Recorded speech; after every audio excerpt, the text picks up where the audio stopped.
Hello, everybody. Just kind of wait for everybody to start arriving in. Um, we are continuing tonight with our series on Where is Sebastian Rogers. This is part 33, I think. um, and we're going to listen to a video of Seth with Justin from TikTok. So we'll be starting that shortly. Um, One thing I did want to do is Rosebud had sent me a link to a video where Trey from Narc Divers is talking with Chris on the phone, and you can actually hear Chris. He must have had him on speaker. And he talks about the path that the scent dog took from the house, supposedly, allegedly. I'm not sure that I really believe there was a scent, actual scent, but you know, that's what law enforcement says. It was a false positive, but you know, we're not sure that law enforcement has told us the truth about several things, right? So we're going to go ahead and listen to that. I'm going to share my screen.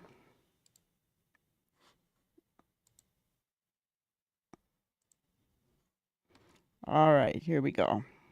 Or didn't. I didn't know who she actually worked for, so.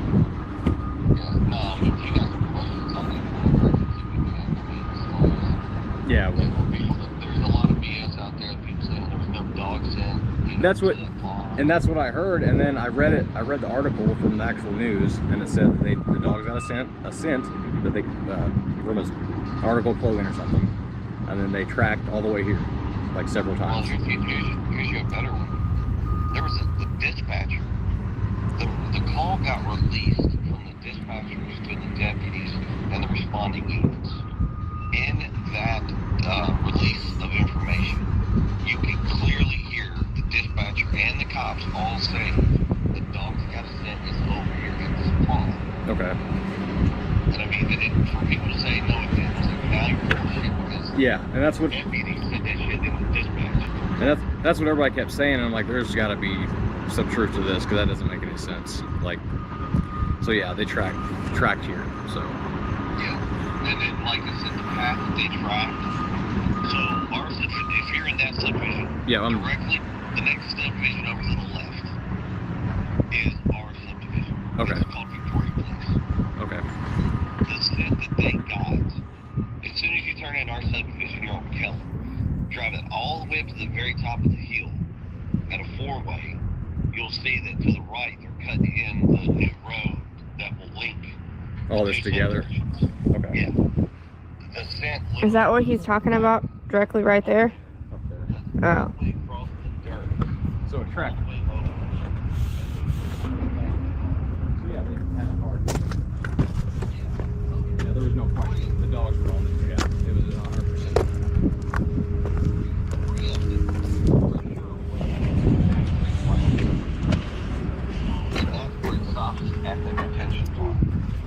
And do you know how much they actually drained? They drained the whole thing. It's okay. So initially, when they went over to look at it, it was only knee deep. From the picture that you showed me, there's a lot of new runoff. Yeah, that's what from where they're cutting. Yeah. Trying to figure out. I was like, I don't know how shallow it was before or after. Yeah. I'm 5'9", and it was knee deep. Okay. So, and they even drained it and still walked it. Okay, so they actually walked it. I didn't know that. Yes, sir. Yes, sir. And that is actually information that was told to me by law enforcement. Yeah, so they actually... I know, right, Juicy? Being law enforcement, they can go to the end of the vehicle. Right. But do we believe Chris? Because Chris is the one on the phone. Okay. So I can actually give you a little bit more information than what everybody's out there running their mouth. Yeah. No, I'm not going public with it. No. Quite honestly, I'm tired of the BS and the rumors. That's what I kept trying to tell everybody. I was like, it's, the kid, anyway, I said he left the house, and then the internet went crazy with rumors and speculation. And I was like, I don't go off of rumors, I go off of what we got now. And I said something about that pond, and I said, and it just stopped. I said, so that's where I want to go, that's where I want to search and try to figure this out. So to work backwards from the pond, okay, if you were to walk from the pond, go straight up into the construction site, you'll see where they cut the road and it turns left. If you walk that all the way back, runs you to our subdivision. Okay. If you go down Kellen, all the way down to Stafford, and walk down towards Stafford toward our house. From our house, if you're looking at my house, I'm going to tell you where the dog scent went. They started on the front porch. Okay. Because off the front porch, the dogs cut to the right. They go all the way down the side of the house along the fence. So they went to the back side, or the that Right. to the north. If you're looking at my house, Okay. it's going to be the right-hand side. The dog goes all the way down the fence.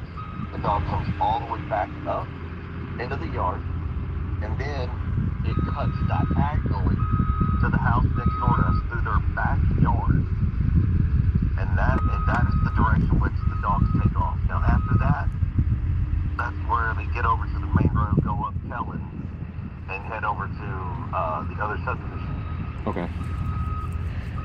Guys, I want you to realize what he just said there.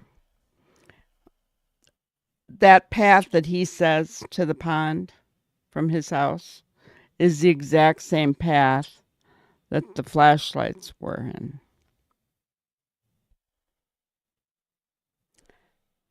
Telling you, that's exactly where he was talking about.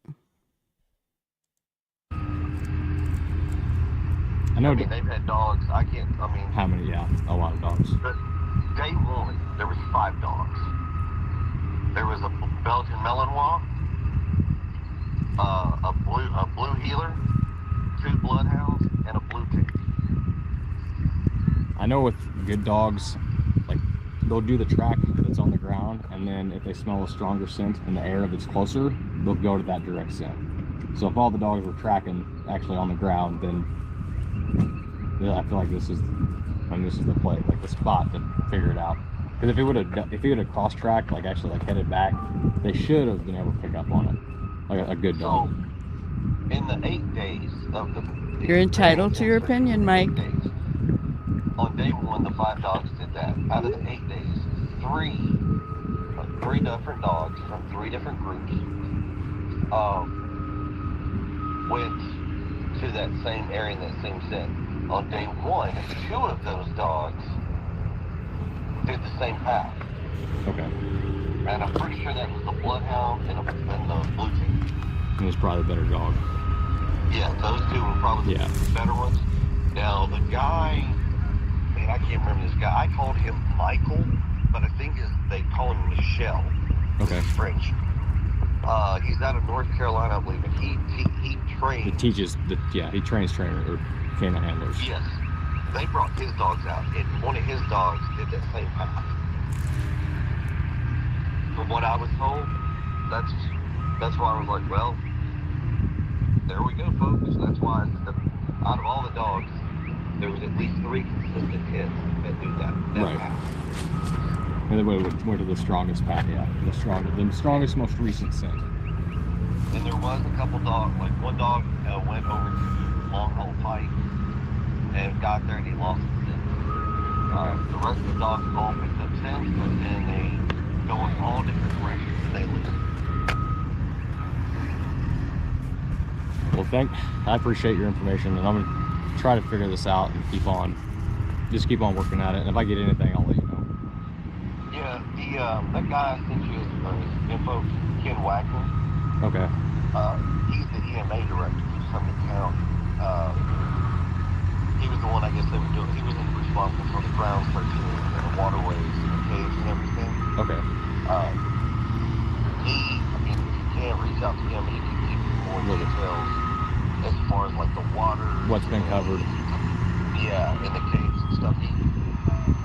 He'll probably even show you, maybe, I don't know, but I would reach out to him and he will give you the best physical aspects of the search that took place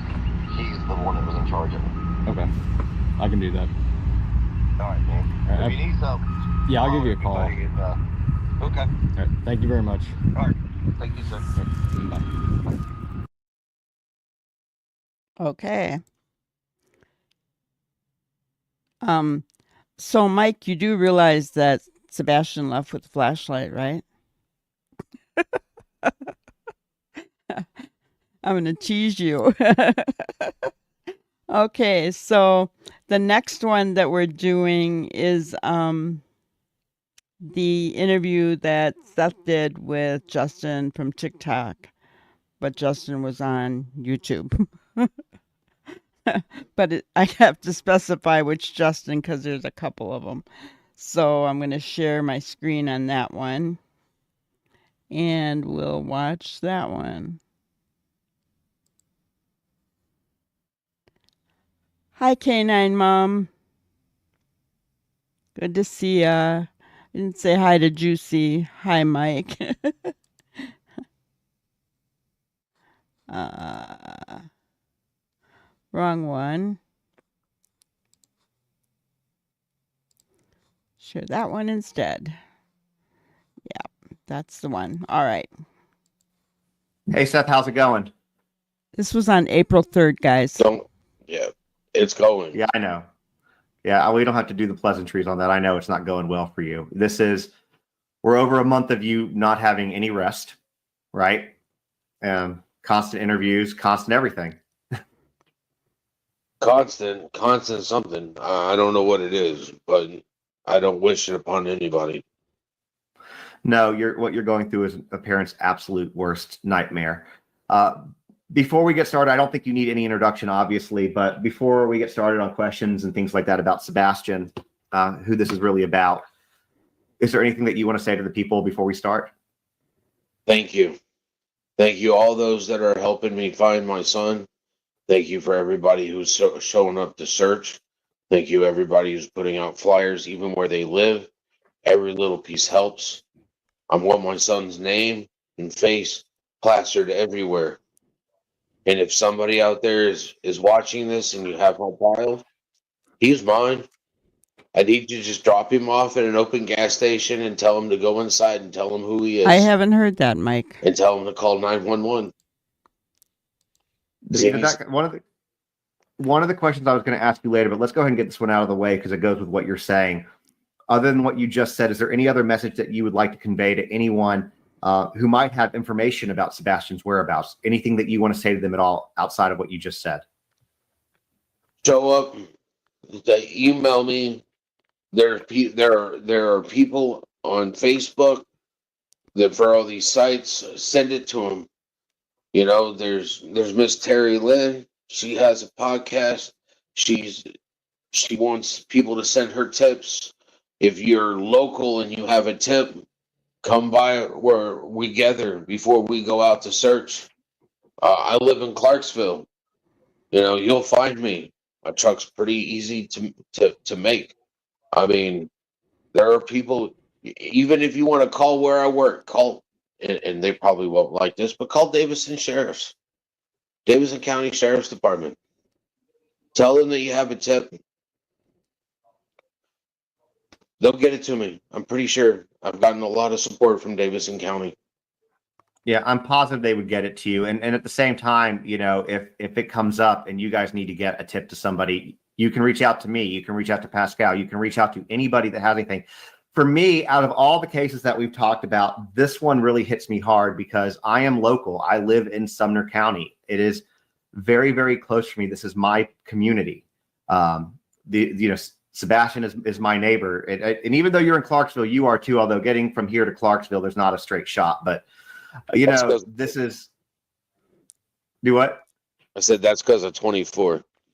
Yeah, I know that's because of 24. They could make a thing, but they haven't. But that's a different discussion on a different day. No worries, K9. I was disappointed in that sentence as well. But Mike called it. Mike, are you always going to be right?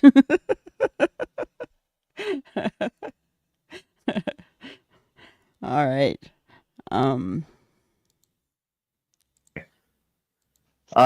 Like a bypass. but this is my community. And so what I want to say is they're out there searching every day. This is, a lot of volunteers have come forward. They still need things, which we'll talk about more. But if you are local, if you are in the Nashville area, you can devote some time. Please, come out and search, drop off supplies. Are they still doing the supplies over by off Volunteer Drive? No, we are at 127 River Road, Hendersonville, Tennessee. It's over by the Rudder, which is a restaurant on the water. Yeah, Rudder's in south part of Hendersonville, guys. Pretty easy to find. So if was it where that place we were searching that one day where I met you out there, where the building was? Okay, Yes. so yeah, you go down like you're going to K9 the Rudder, wants and to you know just don't quite go that what- far. And What's your check call on GPS, this but case? They need supplies. What do you need at this point from supplies standpoint? Obviously, water, food, snacks. Water is great, but we need eyes. We need people. We need people. We need people to come together as a community. This is a 15-year-old child that doesn't deserve what has happened to him to have happened to him. That's Yeah, right, Seth. I agree with you. And he's a special needs child, which makes it that much more.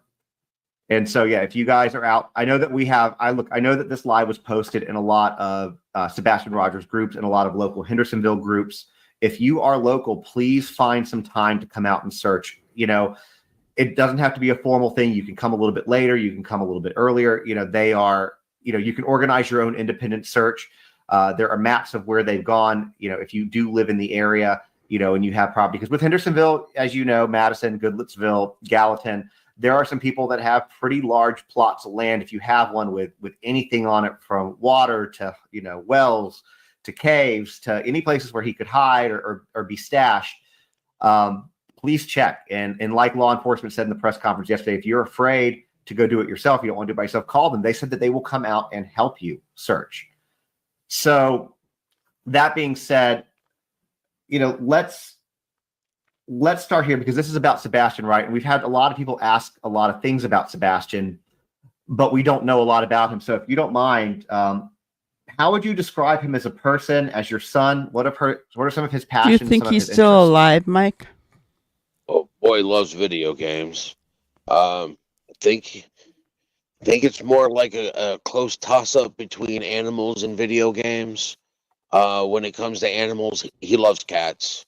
Like, the boy just loves cats. He loves cats. I mean, like, if he sees a stray cat, he's apt to walk up.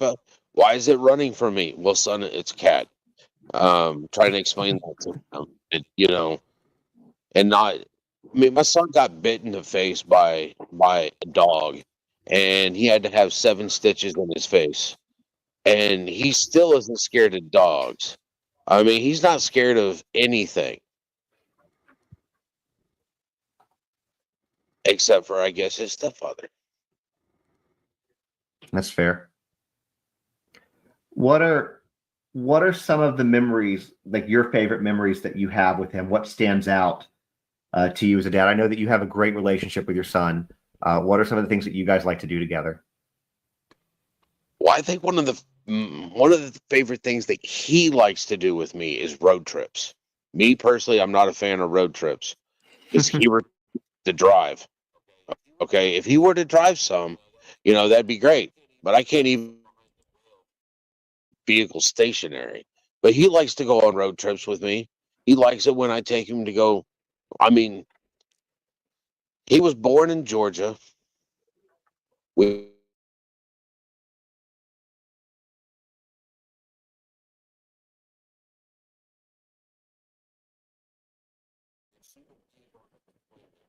half a deployment, a third of a deployment, and we would leave the house. We'd pack everything that we were going to need into the car, and we would drive. We'd go see family. He has been coast to coast probably 6 times. I mean, boy loves road trips. To me, they're educational because a road trip is never the same. You always can take a different route and see different things. And he loved it. He liked when Christmas came around or summer break. If I could get it off, road trip.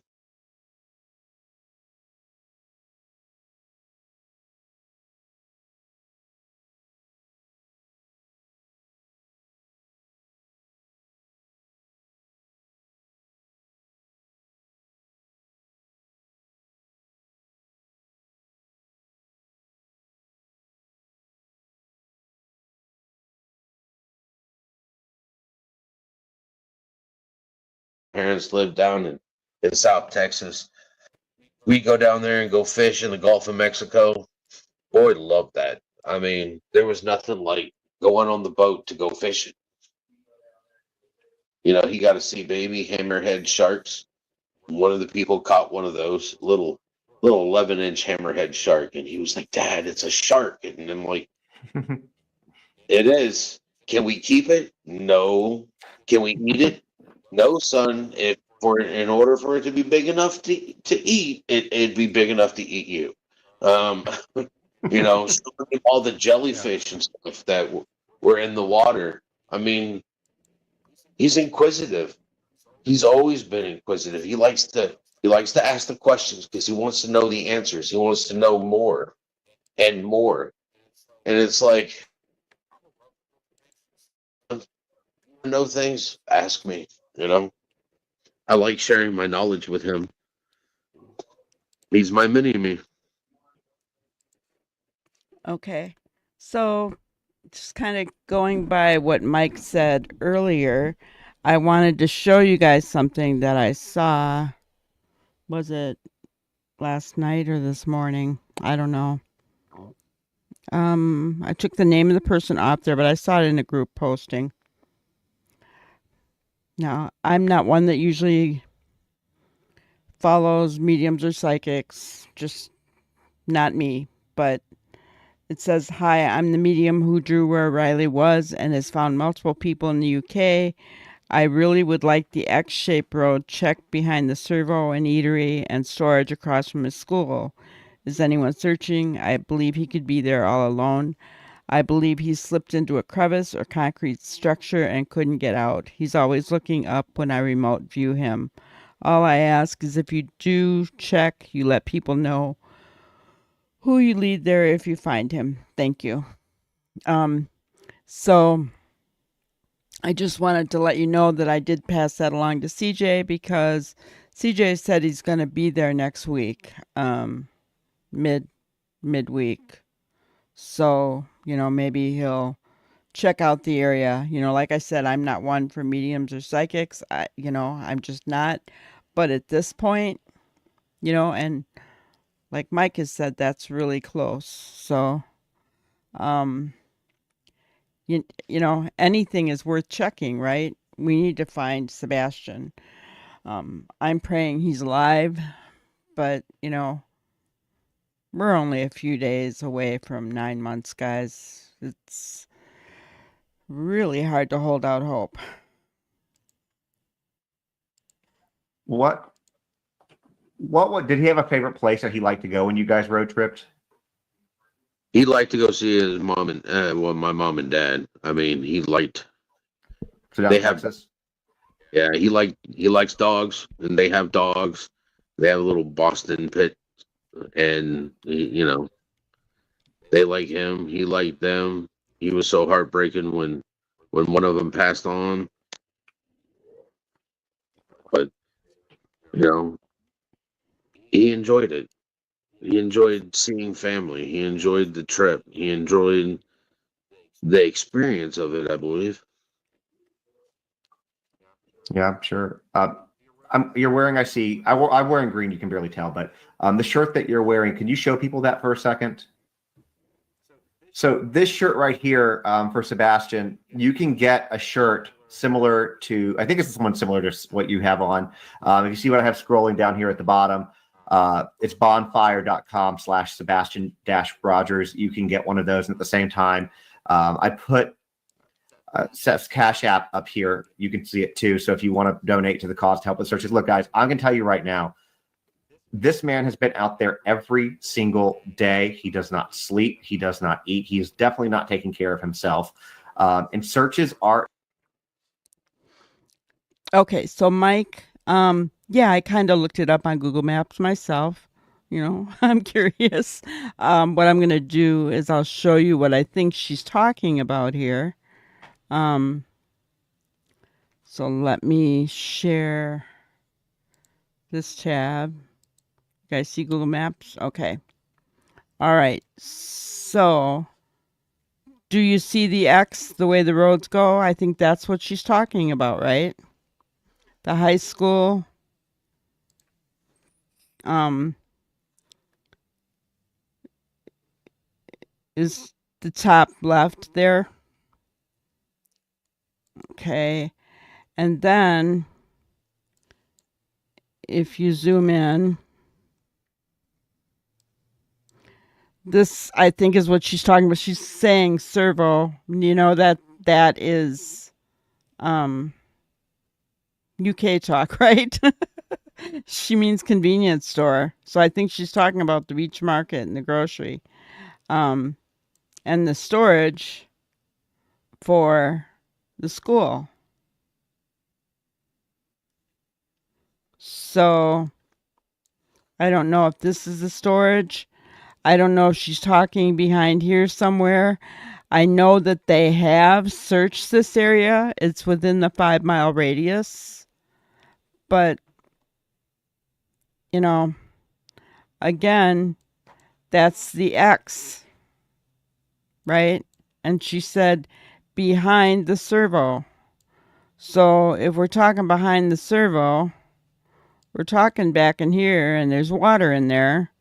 And is there a concrete structure in there? Possibly. We're not going to be able to see it from here, right? But near as I can figure, that's what they were talking about. Th- that look like it to you, Mike? And yes, K9, I've heard mediums say different things too. And so far, none of them have been right. And I'm not saying this one is right either, but I do know that sometimes things can be overlooked, even doing grid searches. I think that, things can be overlooked. So anyway,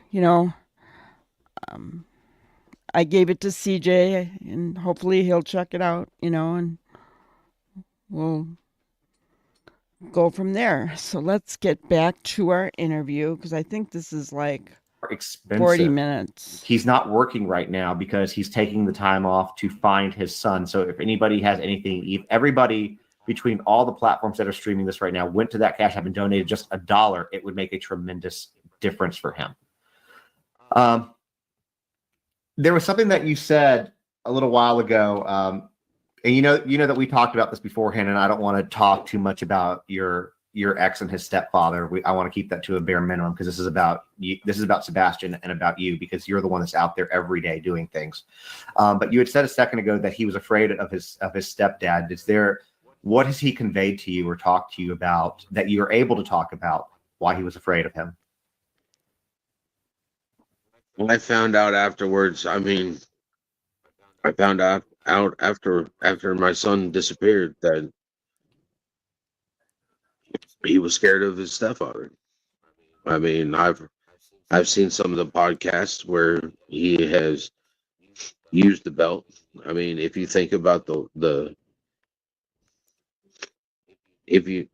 I've been to the school, I've talked to the principal, I've talked to his teachers, I've talked to the SRO, and everybody is like, he's a wonderful kid. He's always happy here. He always wants to make sure, as the SRO told me, he saw him every day, and the SRO was like, it was the same thing every day with Okay, him. Mike. He would stop the SRO and be like, "How many tickets are you going to give the teacher today?" Hi, And lovely It's funny. Shadow. This is a video from I like April to think that he 3rd. got that from me. I have a sense of humor. You do have a sense of humor. Even through all this, you have a pretty damn good sense of humor, I think. Well, there's been people that say that when my sense of humor is gone, the world's probably going to end.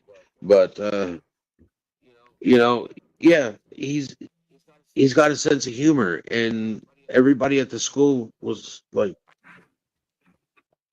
they're wanting him to come back. It's not just me. I mean, he has touched the lives of a lot of people. He has brought joy, his smile. I mean, his behavior, his demeanor.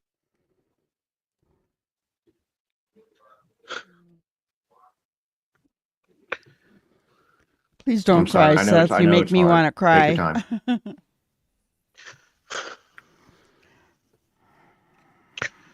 Believe he's I alive can. out there, Yeah, I know and you. Sorry, go ahead. just needs to be found. Hi, Kim. He needs to know that there are people in here, and Come I on wish he in. would have told Welcome. me. I wish he would have told me what was going on, because I wouldn't have let him go back there. He might have been afraid to tell you because of what might have happened to him if he did. This is a man. Well, I'm gonna table the comment I was about to make. Let me switch gears just a little bit, and I'm gonna ask you a question. And there's a reason. There's two reasons I'm asking you this question, and it's something that we've talked about. So, in a previous interview, not with you, it was asked what medications Sebastian was on. And I'm going to ask you that right now, not to be nosy, but so that people can know. And there's two parts to this question. What medications was he on? And what does it mean if he does not have them right now? He was on some medication for impulse control for ADHD. He wasn't on anything for his autism, and he had two different types of medication that he was taking. And I want to say they just switched it, but I want to say it was like Guafaced or something that he was taking, and then he was taking another medication as well, and I can't remember the name of that. And they just put him on Risperdal, or however you want to pronounce it. Try to get him to sleep at night.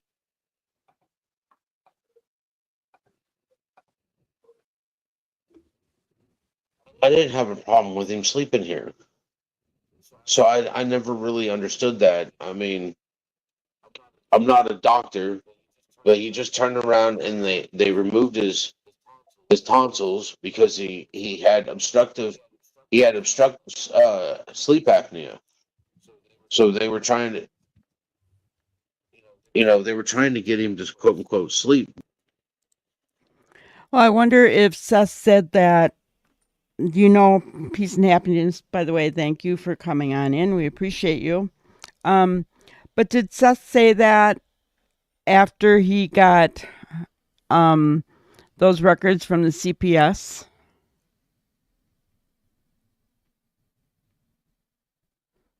You know, um,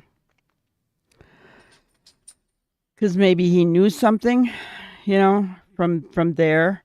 Extensive therapy could also mean psychologically as well, I think.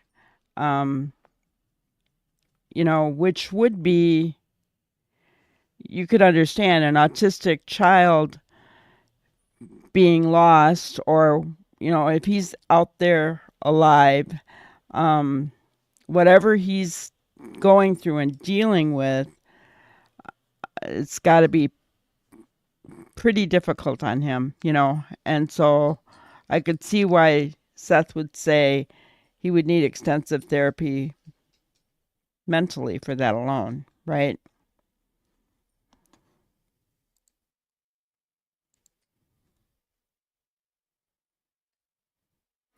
The vent I keep going to is at the back of Beach High's roof, right hand side, nearest to the big glass greenhouse. I thought that they checked the roof, though.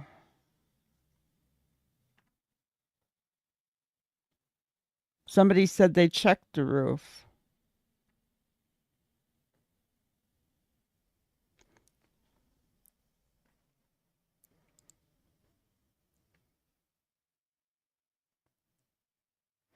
Oh, so Peace and Happiness says, no, I can send you the clip if you have email. You can check out the context he said it after saying Chris believes in corporal punishment. Well, then I would venture to say that it's because of whatever he's seen in the CPS records.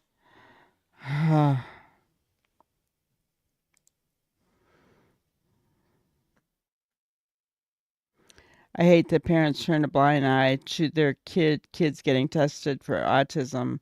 My sister's the same way. I'm sure my nephew that is 16 years old is on the spectrum and no one will get him tested. Well, he was tested though. Sebastian was tested. Um but he was very high functioning. So he was tested. Not I think Seth said in 2023 he was tested in an interview that we saw, um, that he had been tested for autism, but he had been tested for ADHD and everything else when he was younger. So I don't know if they were working on getting a medication for him for autism or if they felt he didn't need one. I don't know. But he was tested and that's why he has that diagnosis. Um, but yeah, people need to be more aware, that's for sure. My email, I'm going to put into the chat. If you could send me that link, that'd be awesome. All right, we'll continue on. But I remember as an infant, my son, and a newborn infant sleeps like 18 hours a day. My son slept maybe 4 hours. Yeah, that was He's my always been ADHD one that daughter. does not sleep, you know, But when she crashed hard. that My daughter gets, was the same.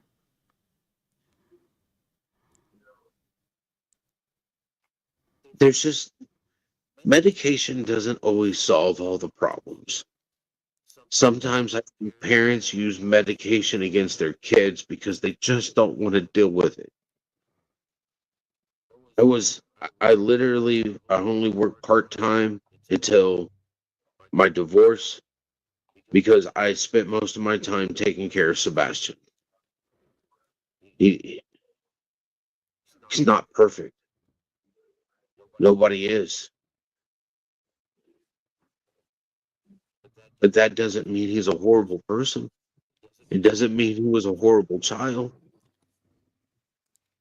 Had him set with a routine, I could get him to take a shower, eat, take a shower, lay down in bed, and he'd fall asleep in about an hour at the most. And we're talking about at like 5, 6 years old. It was all about a routine. And there's as soon as we got it, as soon as she as soon as she filed for a divorce, first thing she did was take him to get him medicated. It's, now not only is the child going through a divorce, because the children suffer the most through a divorce, because at some point in time they're going to be asked to choose sides, and that is horrible to make a child choose Yes, it between their is. mother and their father. I could never do that to my son. I was good with joint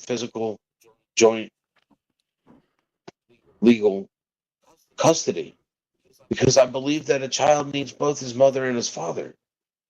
When she started putting him on medication after medication, this isn't doing enough. This isn't doing what I'm wanting. He's not going to sleep. He's bouncing over. Well, take him out. Take him swimming. Take him to the park and let him play. He's a child. He, he's got to have a way to get rid of all this energy. You can't just, go to work and then come home and expect him to, do what you want him to do. He's got to have an outlet for this stuff. He's growing. I agree with this 100%. So we know that Sebastian was diagnosed with ADHD. my youngest daughter was diagnosed with the same, and back then there were no computers. I went and got every book from the library that I could on attention deficit hyperactivity disorder, because she did, from the minute she got up in the morning till when she went to bed, she bounced off walls. I'm telling you, she was hyper. She was oh so hyper. I made sure she was stimulated. I made sure that she could wear herself out. I couldn't get her to take a nap. But boy, at dinner time, when she'd start eating, she'd start nodding off. So when she crashed hard, you know. Um, but so I completely agree with him. And they wanted to put my daughter on Ritalin. Okay. So I tried it. Well, my daughter went from this joyful, bubbly little girl to this solemn, moody child on this medication. And I, said to the doctor, her entire personality has changed. You know, I, this can't be right. What is this drug doing to my daughter? And he said, well, you want her to be more focused. I said, well, of course I want her to be more focused, but I don't want to lose her personality. So I ended up taking her off of it and learned how to teach her, how to train her. I ended up homeschooling her because she got more one-on-one with me. So that was my choice, but it is really, really hard to deal with a child and then I can't imagine the autism on top of it. Ugh. But I wouldn't trade anything that I went through because she was my bright, bubbly, fun child. My oldest daughter was more serious. Love her too. Love her to death. Very proud of her. But she was more serious. My youngest was my bubbly one.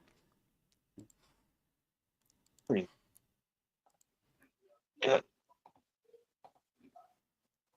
And medication isn't always,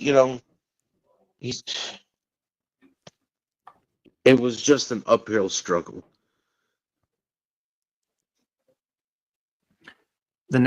So with medication, I want to say this too, with what you're talking about. I get that. I am very ADHD, and a lot of the medications that they can put you on for that will really just make you an absolute zombie. There you go. Their personality, it kills who they are as a person. Yep. Until they're off of it, obviously. Yep. Wow. Now it was report. Oh, go ahead. Sorry. Look how happy he is with his snake. And I'm putting the pictures up because I want people to be able to see what he looks like, because the more pictures, the better. So if you see him somewhere, you can recognize him. You get a lot of different ones. So, he's a cute kid. He seems like a sweet kid. And no kid is perfect, right? Like, my heart goes out to you, Mike. But that's what you're there as a parent for, is to help them, get there and grow into that adult. I want to ask about the glasses. Well, a couple things. One of them I'm going to clarify for anybody who's watching now.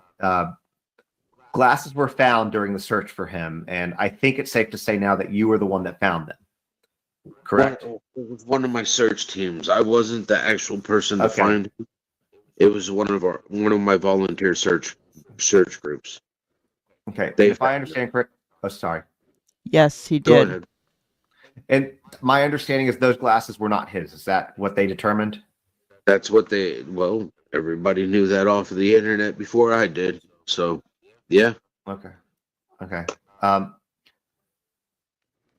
Does he, there was originally reported that he did not have his glasses. Do you know, is that a true statement? Is he without them?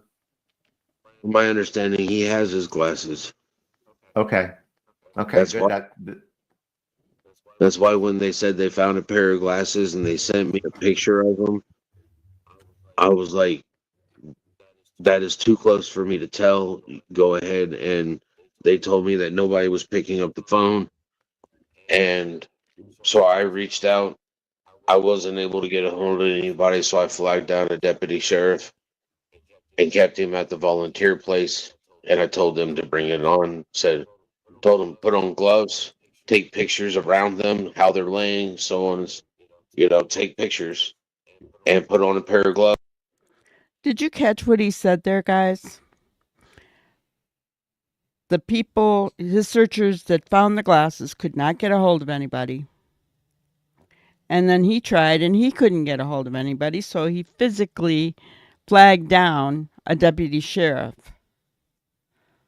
Great police department there. I'm sorry. The more I hear about what Sumner County has done in this case, just, I don't know if you guys, I think some of you guys know Crime Time Buzz.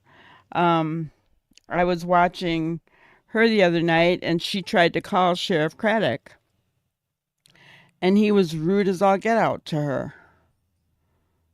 And he wouldn't, give her any kind of an update. And, they haven't updated their website unless they did it today, but they haven't updated their website since August, 6-month mark.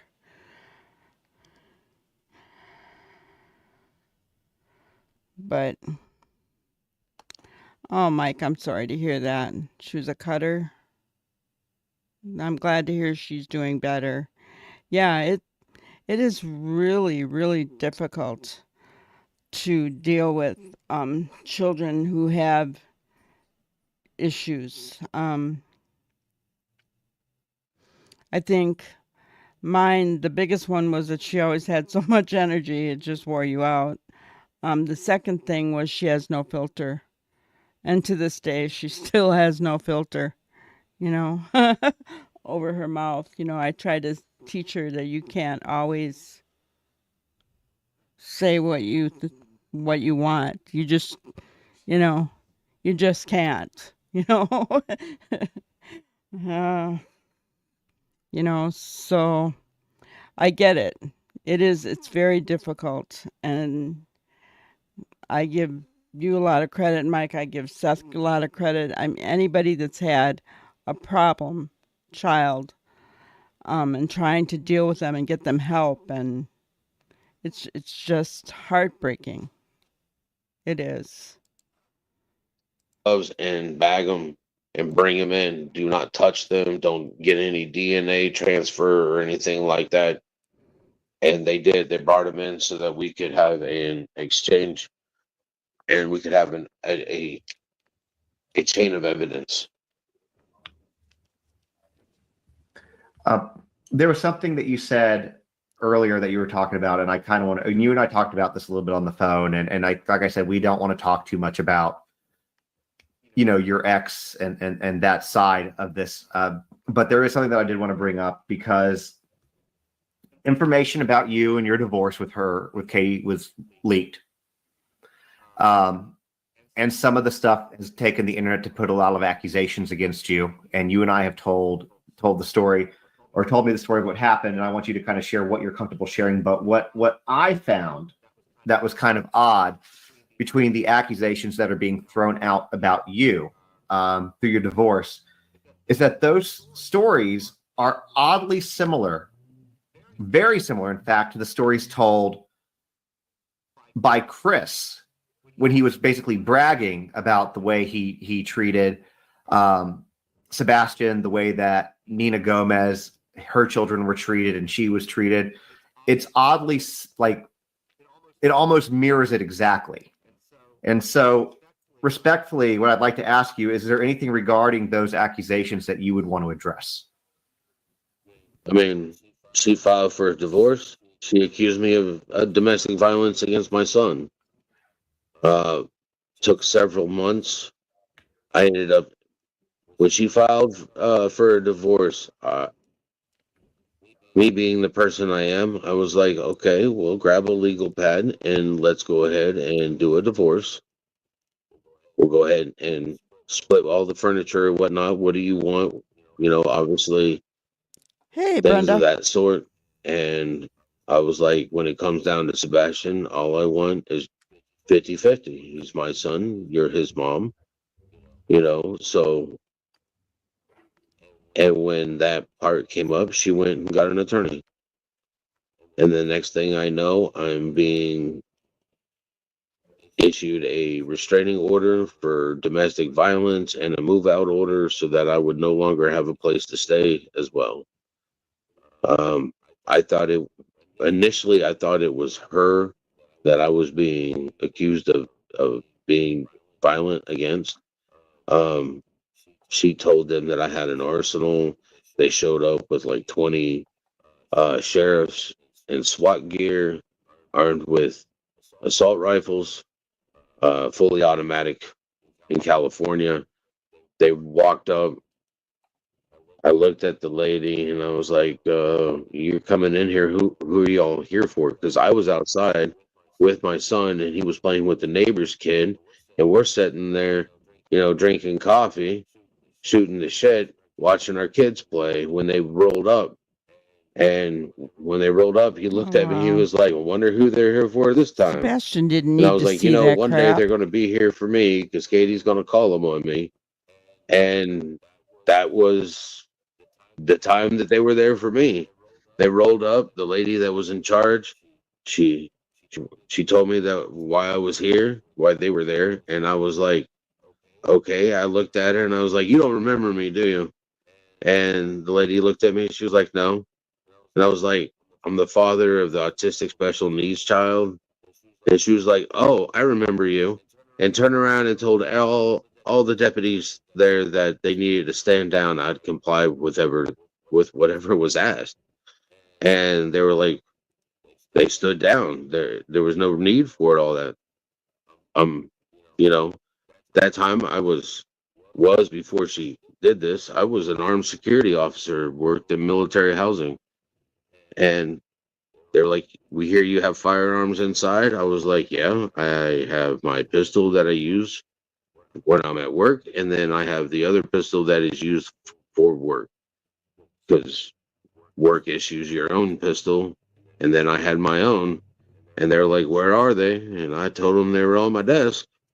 And they were like, "But you have a child. Why do you have them on your desk?" I was like, "They're on my desk. You can go get them." 30 minutes later, they asked me to come and point out where they were on my desk.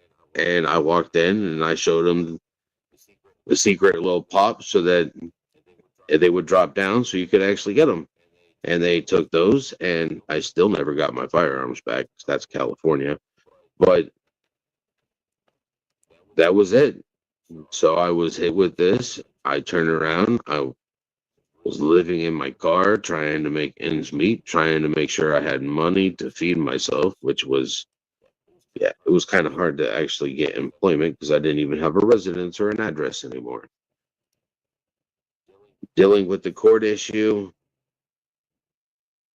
finally turned around and her attorney kept pushing and pushing, and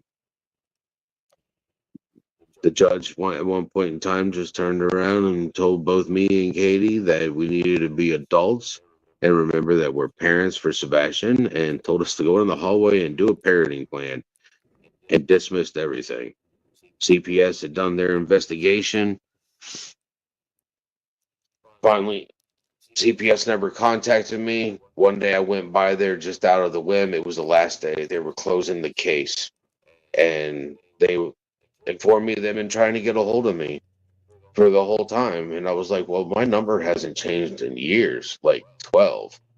And they were like, "Well, nobody had your information."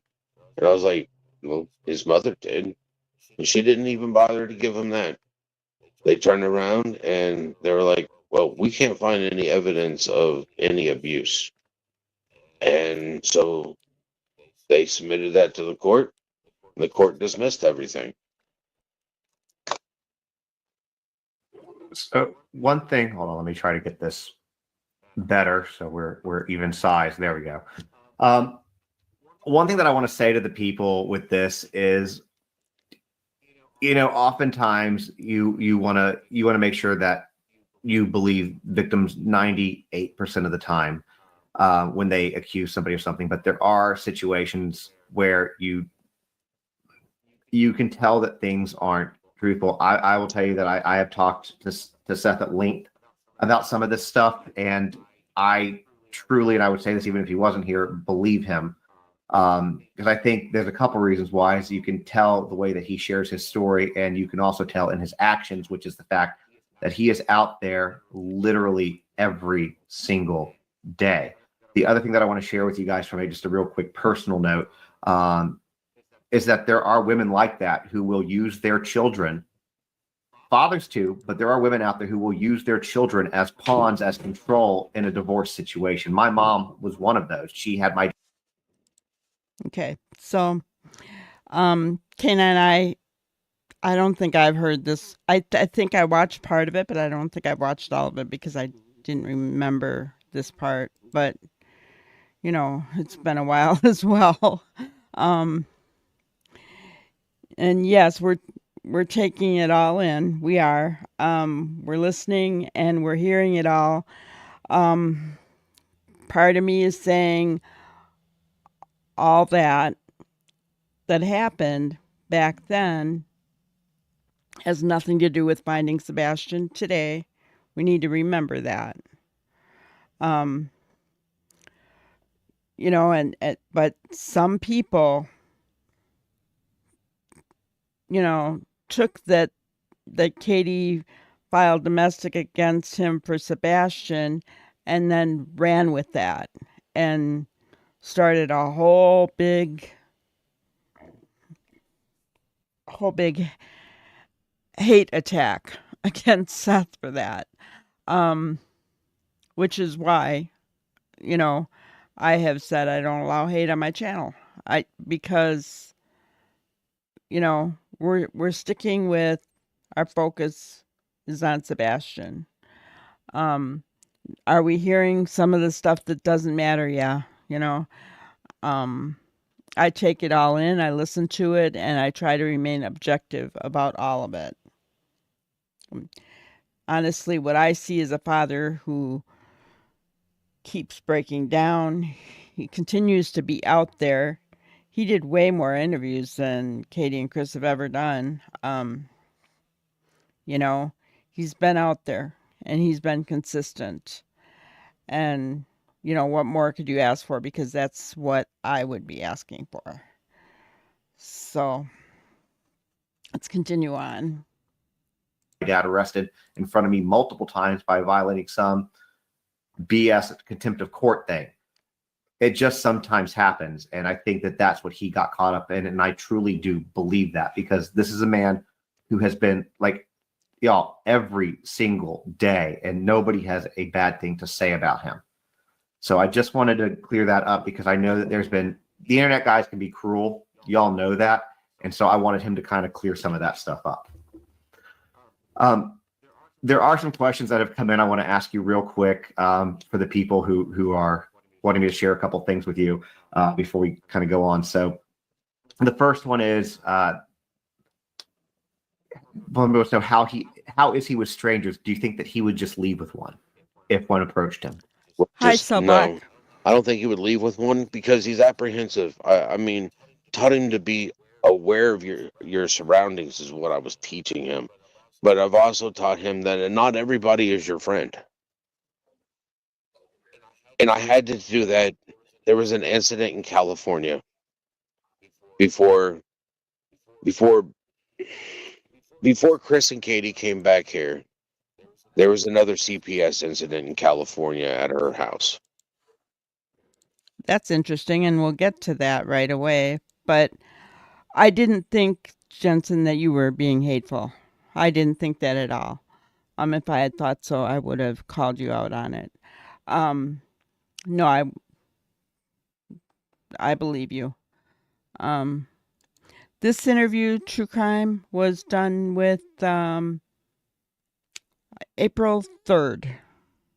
We've been going on my channel. We've been going through from the beginning.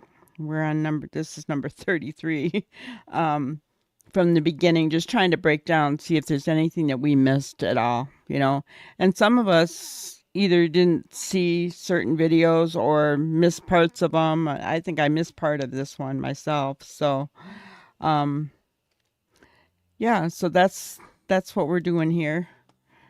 All right, let's continue on.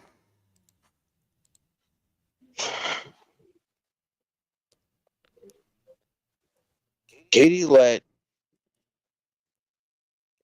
and Chris let a child into their house that Oh, was 5 years older than my son.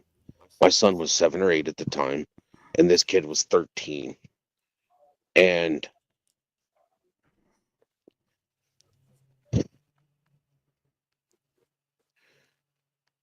she has a habit of not checking on her kid. I would never let some kid that's 5 years older than my son play with my son anyways. It's like, why do you want to play with my son? There's a 5-year difference. That's a pretty big difference. You're 13 and my son, you're a teenager. My son is not a teenager. He's still playing with Hot Wheels and Legos, and you know, he's building things, he's playing video games, and you're a teenager. You go out and you have your own, you know, age appropriate group that you play with, and they were letting this kid play with my son and they weren't checking on him. And then this kid took my son's innocence and he molested him.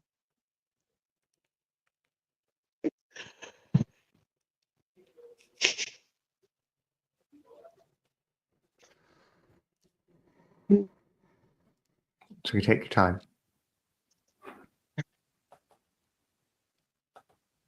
And there was nothing I could do in California because the kid was 13.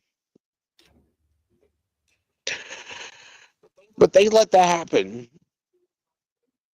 And they didn't bother to try to even get my son help until last year. Here, my son is just turned 15 in December.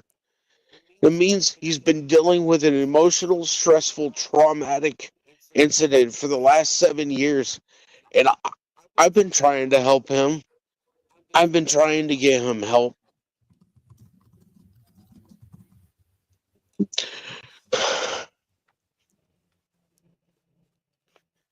Going to talk to his doctor and telling them what happened. And for the doctor to tell me, she was like, I knew none of this stuff. And I'm like, really? Because he's supposed to be seeing a therapist for this. And she's like, well, he's not seeing the right type of therapist for this type of trauma. I care about my son. they lived in California, Jensen. And actions speak so much louder than words. And there's just no justification for the actions that I have seen from them. They're not parents. They're not parents at all. And I want to know what happened Hi, to my son. Rosebud.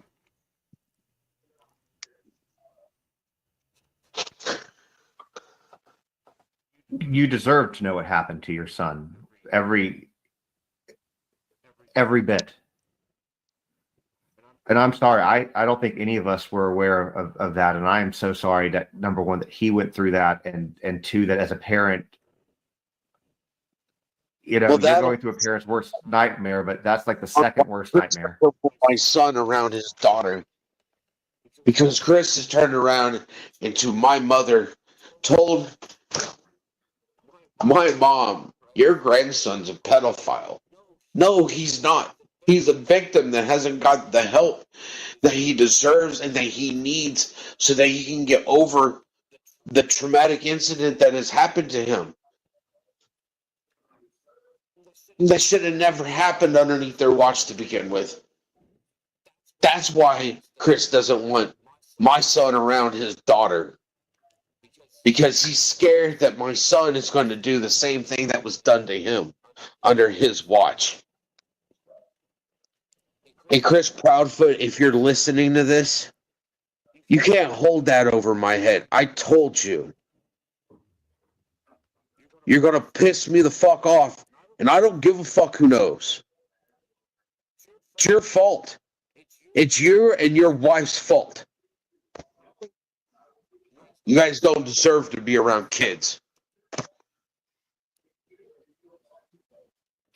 You know, I don't know if you listen to it, but I know that you're aware of Nina Gomez's video, and I'm going to say this based on what I've heard and having dealt. So my account started off as toxic, and So,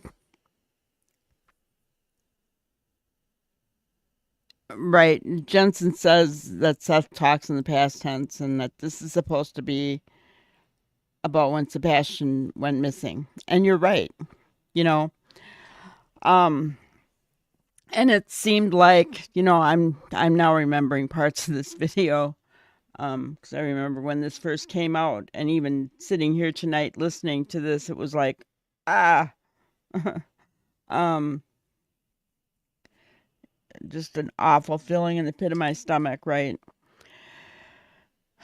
And here's the thing that was going on. Chris was holding this over Seth's head, that if Seth did whatever, Chris would tell the world about what happened, and that,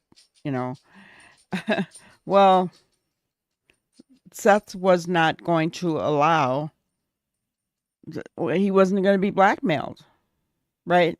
He just wasn't. Does this have anything to do with Sebastian being missing? Gosh, I hope not. We don't honestly know. But yes, Rosebud, CP was trying to hold over Seth. And can you imagine how difficult for Seth to know they know this happened? It's a buildup, and it was coming out, right? And he was tired of being threatened,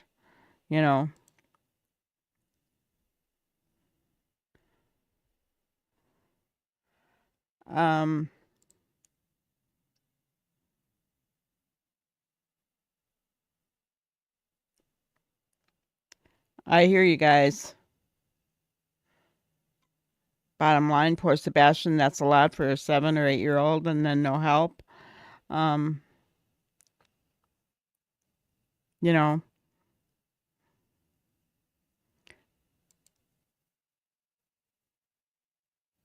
hey, you're an individual, Jensen. Your opinion matters just like anybody else's, right?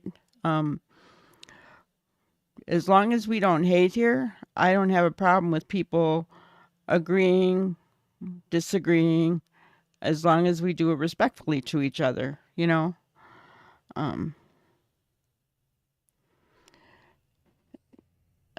Yeah, so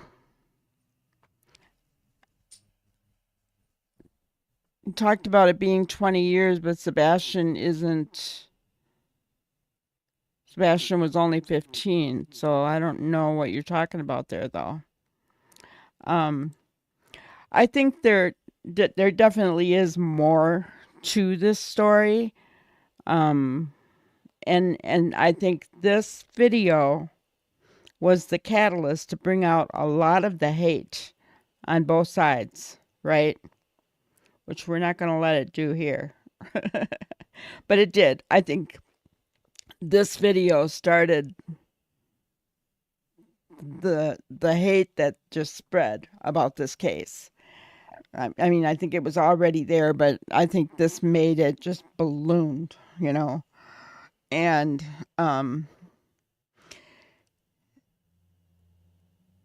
yeah, it did. It lit a spark. You're right, and I think that, and now there's a lot of people out there who, if you're not on one side or the other, but you're kind of in the middle, some people don't even want to hear about the case anymore because they don't want to hear all the hate, and I don't blame them.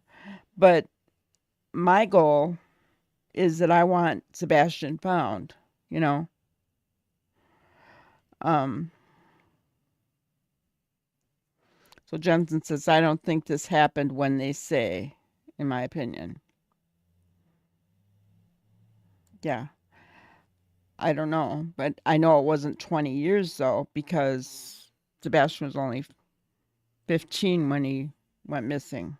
He'll be 16 December 7th. But yeah, and I hate, it's like I almost hate replaying some of this just because of it, but we maybe still can glean things out of it, right? We maybe can still, because we realize that this was probably the video that caused the spark to ignite all the hate in the YouTube community for sure. But let's continue on. Narcissistic behavior because of the type of parent that I had. He doesn't even want his own daughter. It's what I heard. And it's just all about control. And it's about control with Sebastian. That was pretty clear because as I had a lot of step parents, more than I want to admit, and most of them would have never disciplined me without talking to to a biological parent. They sure as hell wouldn't have hit me. So it's for him. I think it really is control. And maybe I shouldn't be saying that, but I'm kind of like, I'm with you at this point, kind of like, fuck it. Because everything that has come out, every word that has come out of his mouth, he double talks. He talks out of both sides of his mouth. He can't keep his story straight in one single interview. So I'm fully with you. And I feel that most people who have seen this going down, have seen everything that's happened, watching it because this case has become incredibly public, are on your side with it. We all feel the same way about them. Because the way, I'm just going to say it. You're out there every day looking, I've said that a million times. And the only reason you're not out looking for your kid is you're not looking for something that's lost is because it's not lost to you. You know right where it is. You know right where he is. And that's why, in my opinion, I think I told you that too on the phone. So every day you're out there busting your ass. And I'm going to tell you, he hurt himself. So like when you see the way he stands and stuff like that, this man is in pain. Like he's got the massager right now. I don't think there's better timing for me to bring this up. This man is constantly in pain. He doesn't sleep. He maybe gets 30 minutes to an hour a night, tirelessly, while the others were literally, I'm just going to say this because I'm pissed off too. Because again, like I said, this is my community. Okay. They were at the Cracker Barrel 5 minutes from my house on Easter, and then they left town again. They haven't been seen. And I just don't understand that. The last time you saw shit like that was with Chris and Roberta Laundrie. So I'm just saying. I want to kind of go on to something a little bit different because I know that this is taking a massive emotional toll on you. So going to the search, can you take us back to the moments leading up to Sebastian's disappearance and what was happening during your lives at that time, which led him to whatever you believe, whatever you know, whatever you're able to share, what was going on at that time for him to disappear? Amen.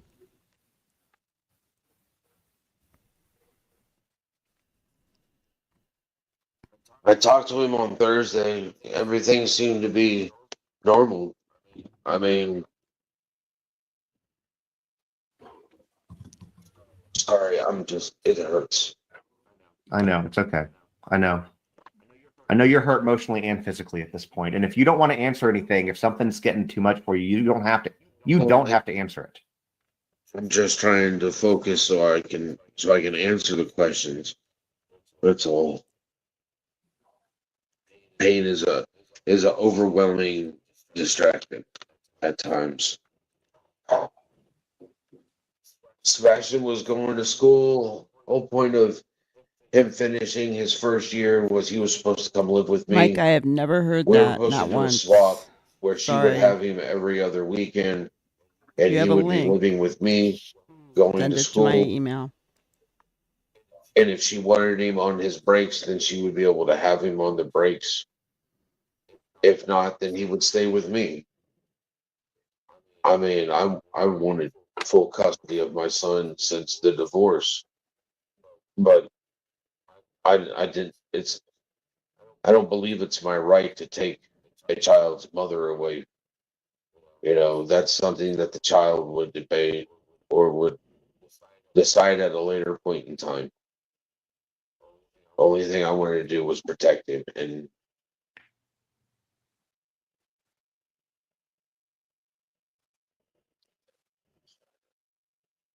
Respectfully, not every person who is a mother is a good mother or deserves to be.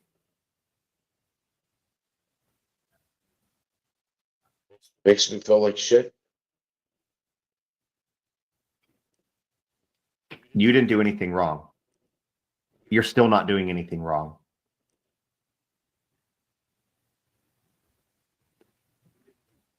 Should have done things different.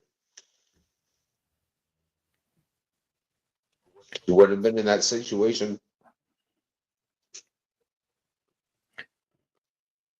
I know that me saying this isn't going to help you from beating yourself up. You're going to do that regardless. But look at the situation that you've been dealing with.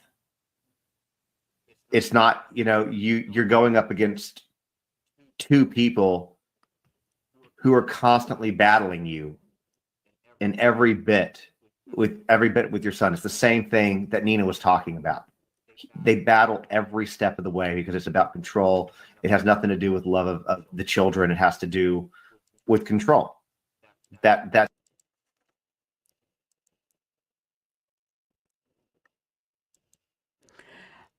So, it if you say it's out there, but I've thought that I've watched almost everything that I could for this case, and I've never heard that. Um, you know, I won't ever go with something on my channel that I don't have receipts for. That's why I say, send me links, guys, because I don't I don't want this channel to turn into some of those that spread the rumors, and you know what I'm saying? And that's where the hate and garbage comes from. So I hope you guys don't mind when I'm asking you for receipts or links, because I don't want to go with something that's not factual.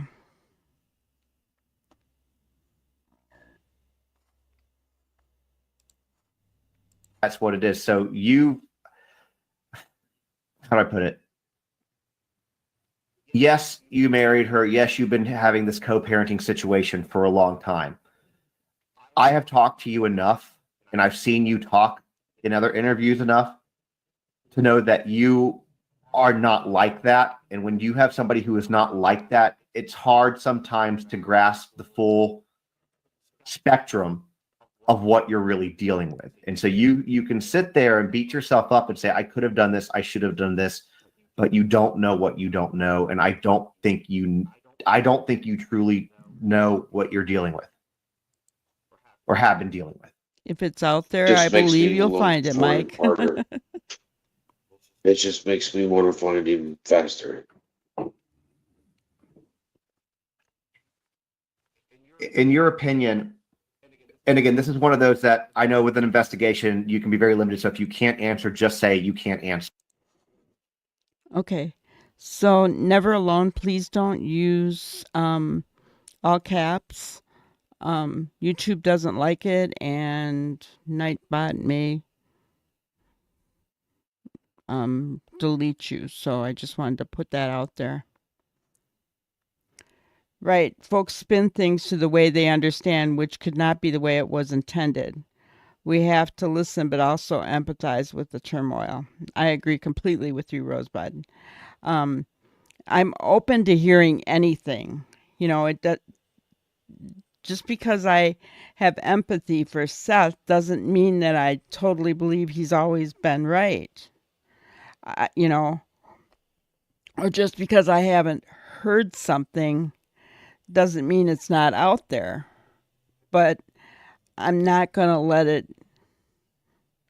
let anyone in my chat roll with something if we don't have receipts for something. Does that make sense, guys? I'm not saying I don't believe you. I'm not saying that it's not out there. I'm not saying anything like that. I just don't want to push something that may not be accurate. Sir, and if you don't want to, I don't want to take too much of a toll on you. But in your opinion, Hi, what do you think Samantha. might have happened to Sebastian? Do you have any theories or suspicions about his disappearance that you're comfortable sharing? If not, that's okay. I'll let you know. I have theories and suspicions all day long, but they're suspicions. Can't really back it up because I'm not in charge of the investigation. But it don't make sense if there's no scent of him leaving the house on a weekend that was 70, 75 degrees.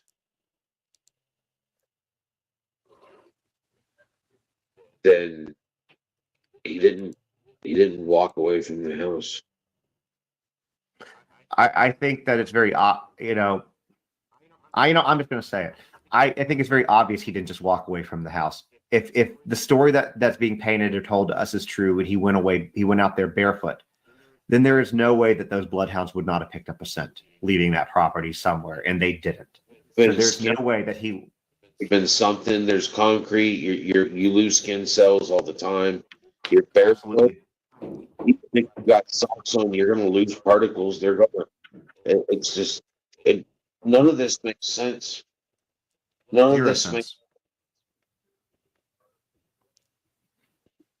only thing that would make sense for the dogs not to get a scent is that if he left that house in a vehicle and didn't walk off like they said, that's the only thing that could make sense. That's the only reason why a dog would not have picked up a scent. Any of the dogs that came out would not have picked up a scent. No cameras picked him up. And there, in 2024, people, you don't just vanish. Exactly. No.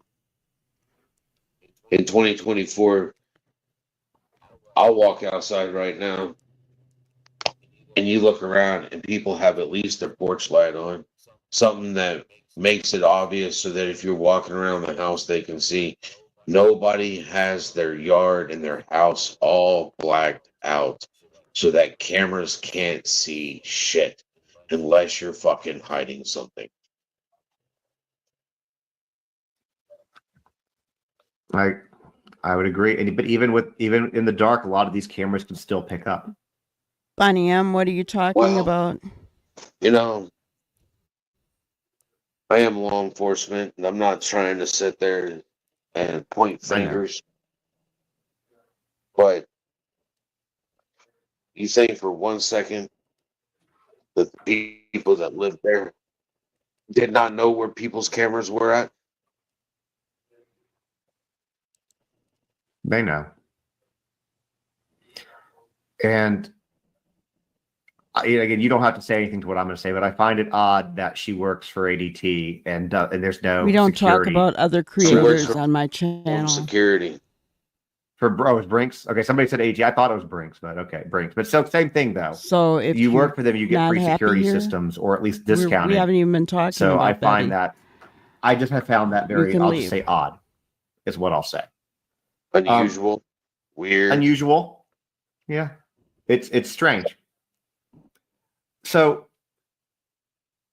you for a month you probably know every inch of Hendersonville about now and some other areas: Natchez Trace Park, Goodlettsville, Madison, Gallatin, probably Clarksville. No worries, K9. And that being said, can you walk us through I like to give the people efforts a that you've chance, made but in your search for may be Sebastian blocked since on he my went end missing? pretty soon. And what has that process been like for you? Tolling.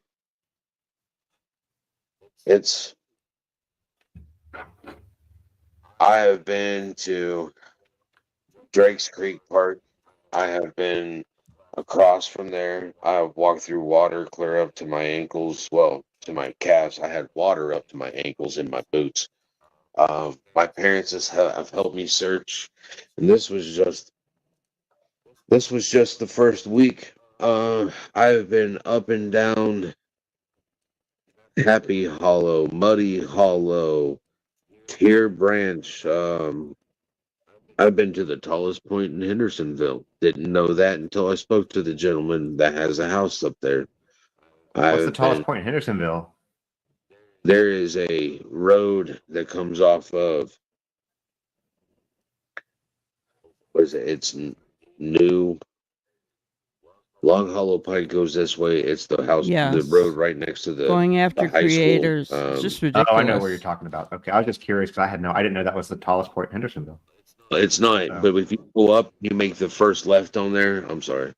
Uh, and you take that around, it actually goes all the way up to the tallest point in Hendersonville. At least that's what the gentleman told me that was outside of his house. He was there waiting on his wife to come back because he had locked himself out of the house. But he told me they had been following it and he had been looking around, and that was, I think that was on the Wednesday after he went missing. But I mean, I lost my voice the first week just driving around screaming my son's name. If he was in that area, he would have heard me. I have a pretty loud voice. It's, and then going back to everything, because now we're starting to research every place that we've been because I think he's alive and I think somebody has him and I think they're moving him around, trying to stay away from wherever I'm searching. See how I've got people that want to follow me around, follow my volunteers around. They want to go in there a couple days after we've been there. We've gone back to places that we've put out flyers 3 days later, and there's no flyers there anymore. They're literally ripping our flyers down and getting rid of them. Somebody doesn't want me to find my son. Thank you, K9. I appreciate It's not that. motivation to make me stop. You guys, you can't threaten me and make me stop. You might be able to stop volunteers from showing up because you're threatening people. But this is my heart that's out here missing, and I have to find it. I have to find the rest of me. And you guys ain't gonna make me. The one thing I say, so there are people that have been following him that have been trying to interfere with the search, and the level of audacity. He is a corrections officer who works, in a prison with some of the worst of the worst. You're not going to intimidate this man. You're not. What kind of support? Oh, go ahead. Sorry. I was gonna say I do work with maximum security, but I guess some of them are the worst of the worst, but they're still human.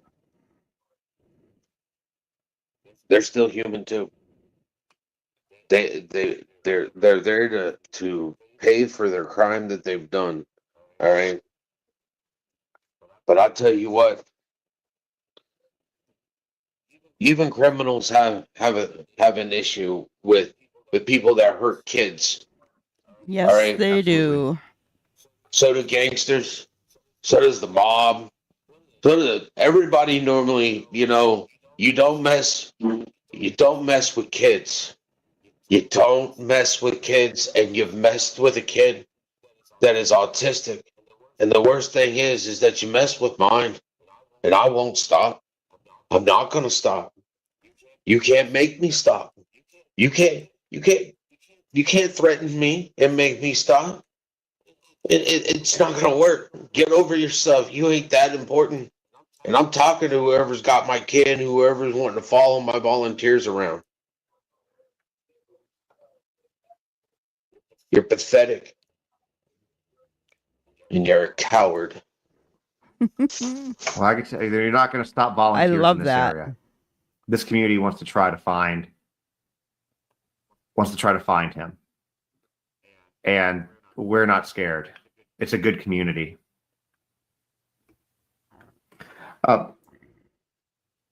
What kind of support would you say you've received from the community, from authorities, from organizations during the search for Sebastian? A lot of the I've received a lot of support from everybody. Everybody that comes out to help search for my son. Every business owner that allows me to put my son's flyer in their window.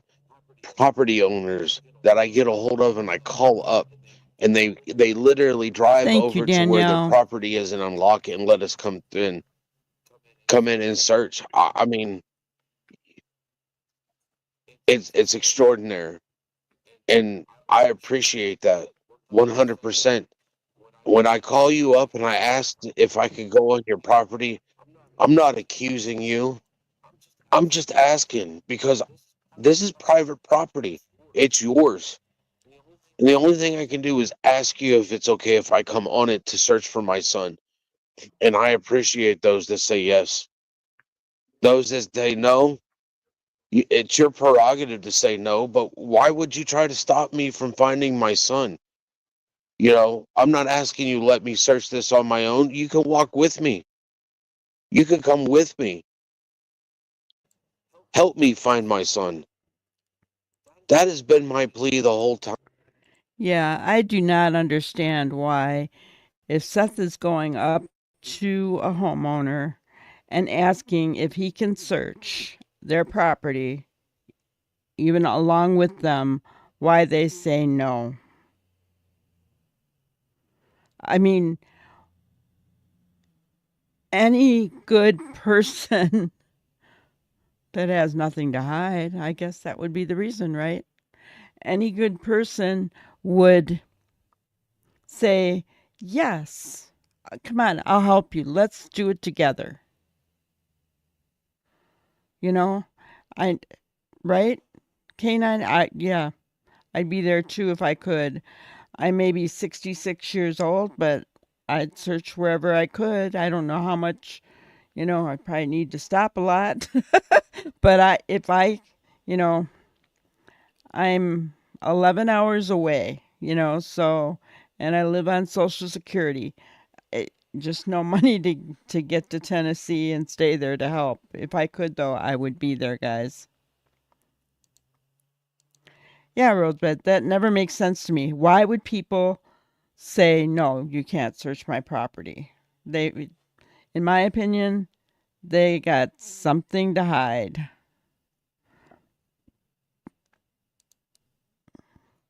Remember earlier when Seth met a guy that locked himself out? Convenient way to not let people in the house. Wonder, did Ellie check it out? Yeah, I don't know. Tennessee has let Summer Wells' case fall through the cracks, and now Sebastian Rogers. I agree, 100%. 100%. And I think there's more, you know, than just these two. I think there's more.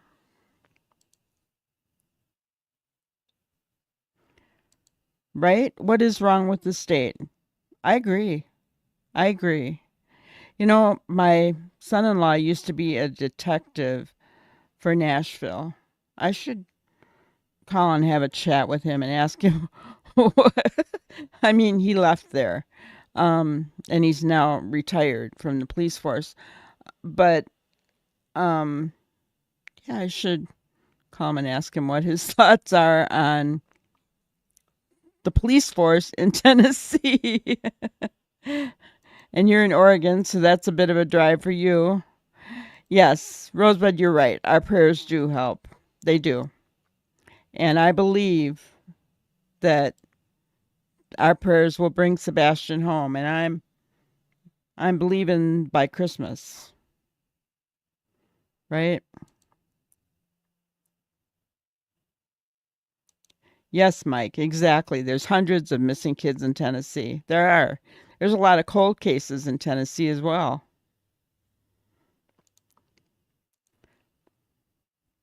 Something sketchy, it seems, is going on. I agree.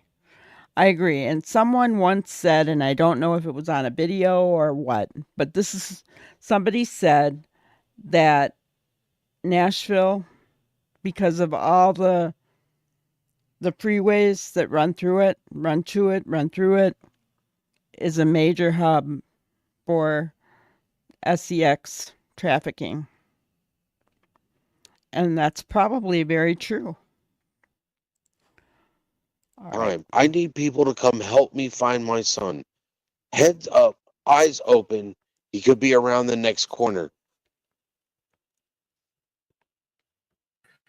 So I know that we've talked about this toward the beginning of this. For people who are local, who want to come help, who want to come bring eyes to this with you, because there's somebody in here who just said, All right, Spooky. I'm going to tell you once and once only. We do not down creators here. So if that's what you want, go look for it elsewhere because it doesn't happen here. I don't care what creator you may be talking about. Doesn't matter. It's just not allowed here.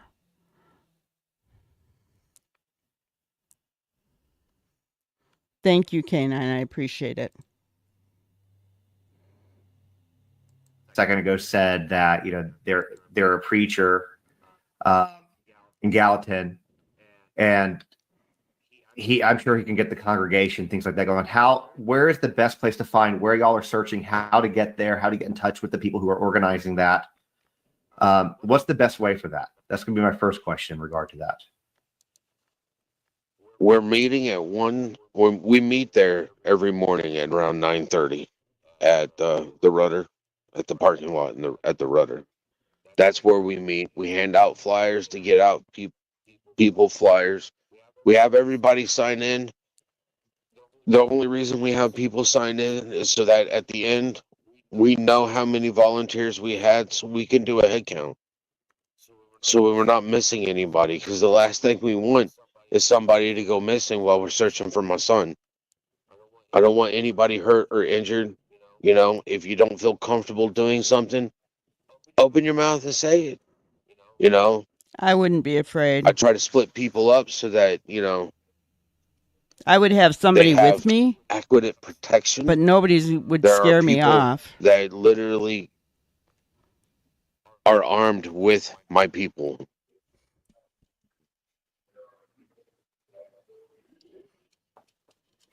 If somebody local too wanted to get a flyer to hang, like a business owner in their window, or obviously there's the yard signs around, who would people contact to get that?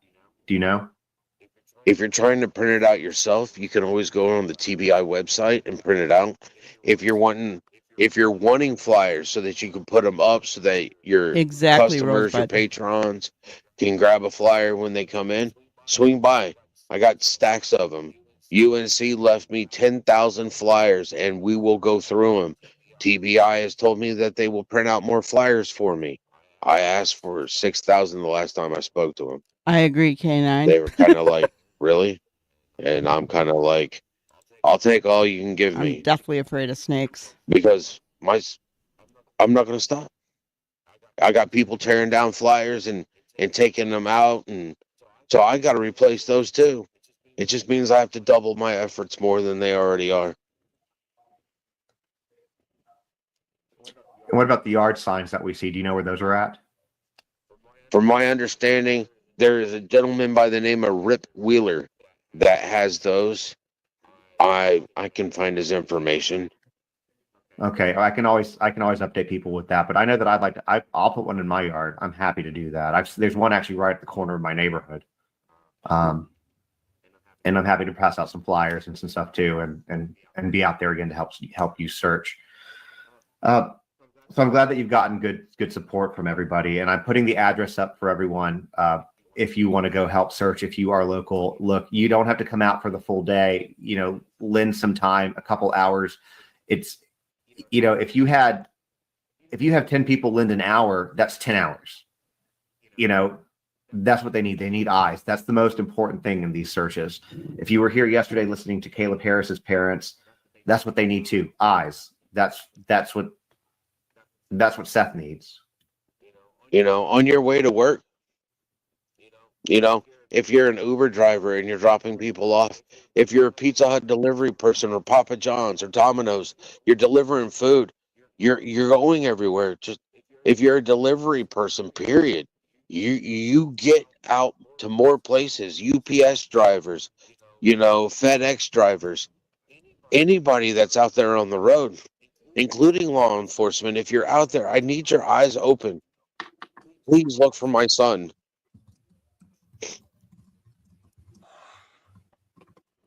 So I'm going to ask you kind of a tough question. K9, and I think again, I you just don't have sent to you an answer 'cause email. I know this is taking an emotional toll on you, and I know this question is going to be kind of like that. But the reason I'm asking it is I think that one thing that I have to remind people when you're looking at true crime, current events, things like that, that this is not entertainment. This is somebody's life. This is somebody's family. This is somebody's child. And I sometimes feel that can get lost in the shuffle. So for whatever you're comfortable saying, how have you been coping with the emotional toll of his disappearance? How's it affected your life, your routine? I know you told me a story about your house. I don't have a life. When my life was a every other weekend or a summer break or a spring break or a fall break, that's when I had life. My life stopped when I dropped my son off at his mother's house. Then I would just work. My life began again when I picked him up on my next following Friday. I worked before I went into law enforcement. I was working at Allied. And I told them, listen, every other weekend I need off. I was like, I will work 12 days in a row, but you have to give me my every other weekend off. Don't call me to work. I'm not gonna do it. This is I will work all these days so I can have my Friday, Saturday, and Sunday with my son. That's it. My life revolved around my son. And since my son has gone missing, my life is I don't have one because my life is missing. My son is missing. My mom told me I need to clean my house. That'll help me. I can't clean my house. I can't really clean my house. I clean my kitchen. I run my dishwasher. I can't go into my son's room. He's not in there. I don't want to clean up my living room because there's magic cards all over my table. When he comes in, I want it to still be the same way, like he hasn't left. That way, when he walks into my house, he knows that he's back in his sanctuary.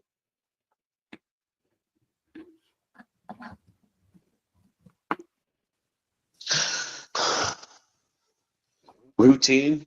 I don't have a routine. Let's just try to sleep I every know. once He's in a cheering while. me up too. I'll be driving and I just pull over because I get so tired I can't even focus on the road. I just pull over, give me like 30 minutes worth of sleep, and then hit the road again. There is no stop. There is no downtime. There's nothing. There's nothing but the goal of finding Sebastian.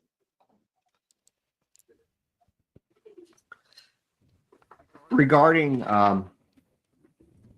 the search and efforts and ongoing, is there anything else regarding that you'd like to share with the people that are listening, or anything else in general you want to share with the people that are listening? Not really. I mean, I'm giving this all I got I know. until there's nothing left to give. And then I'll give some more. I'll find more to give.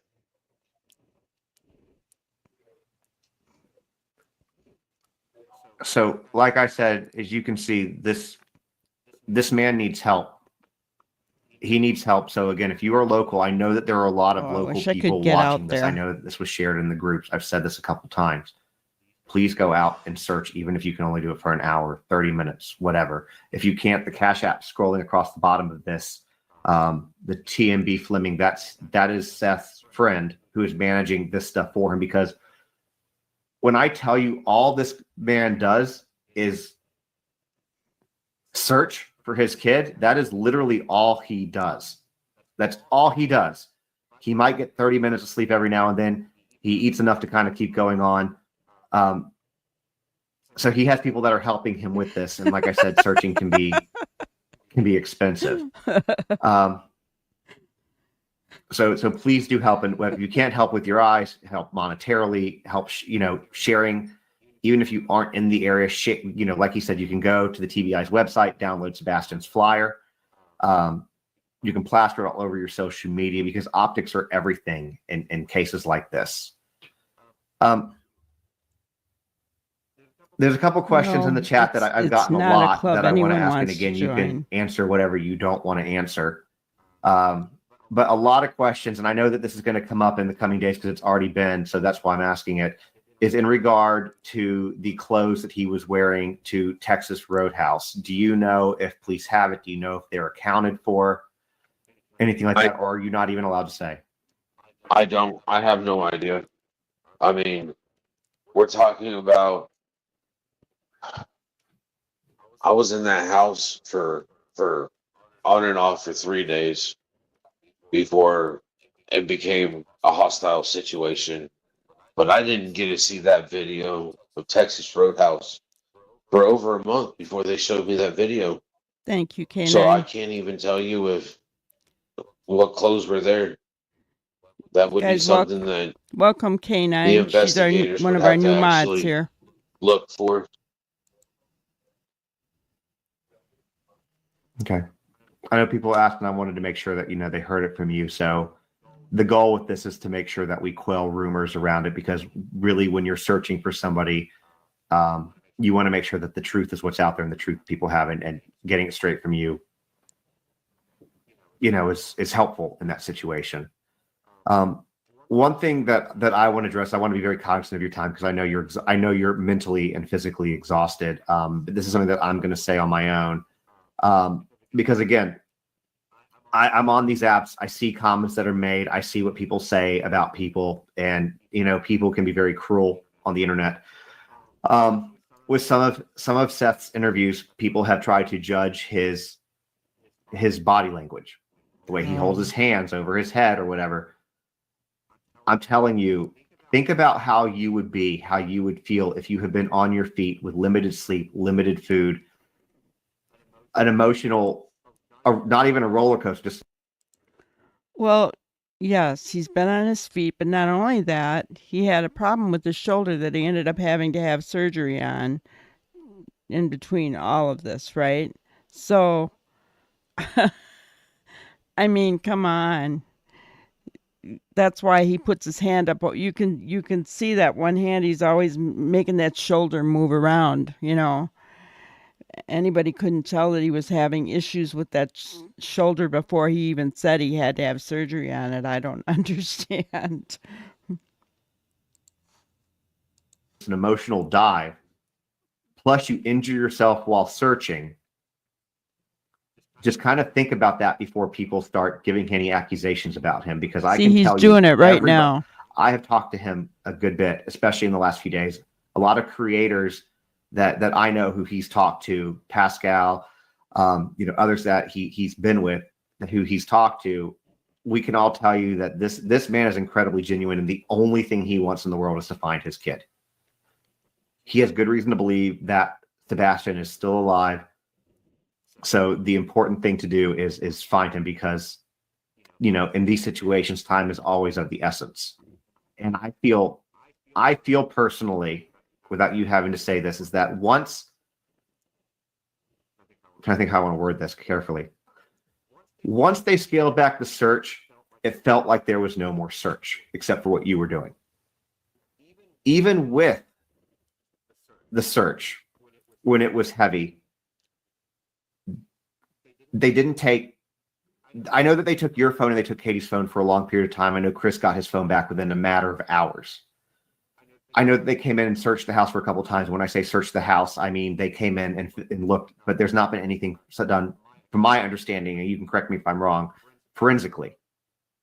Not that And Yeah, so I just feel that there's a lot more that can be done. I believe in the power of social media. We've seen what social media can do in a lot of different cases, and I'm probably going to not be people's favorite person when I say this, but get on law enforcement, guys. Call the Sumner County Sheriff. Start asking some of these questions. Ask them why, because you could bring luminol in and see if there was any injuries. You could see possibly where he went out. You go back to the Idaho, they were able to get a partial footprint based on this, and he had only been in the house, from what we know, one time, maybe a couple. I'm just saying that there's a lot that can be done that I don't think has been done, and this boils down to being more than just theft and a bunch of volunteers looking. You need law enforcement on this. And it's been very frustrating in Tennessee to see how law enforcement has been in some of these cases. And maybe I'll give them the benefit of the doubt and say that maybe they're not communicating everything, because they do know stuff that we don't know. They know stuff that we don't know. The public's not entitled to everything, but I would hope that as a parent, they would at least bring Seth in on some of I'm not sure I agree with Justin there. I don't think it, I think that they did drop the ball. No doubt about that, right? I think they did. But I don't think calling law enforcement and everybody calling them is going to make them do anything. Because here's my thought on that. If Craddock truly is good friends with Chris, right, it's only going to make him angry. Okay? And I don't think he's had that many calls, first of all. But one creator just called the other day, and he was rude as all get out. So I don't think it's going to help Sebastian's case. I really don't. Please, Jesus, we need your help. Show us the way. Take us to where we need to go, no matter what the result. I agree. I have said that. I prayed that same prayer, Rosebud. I have.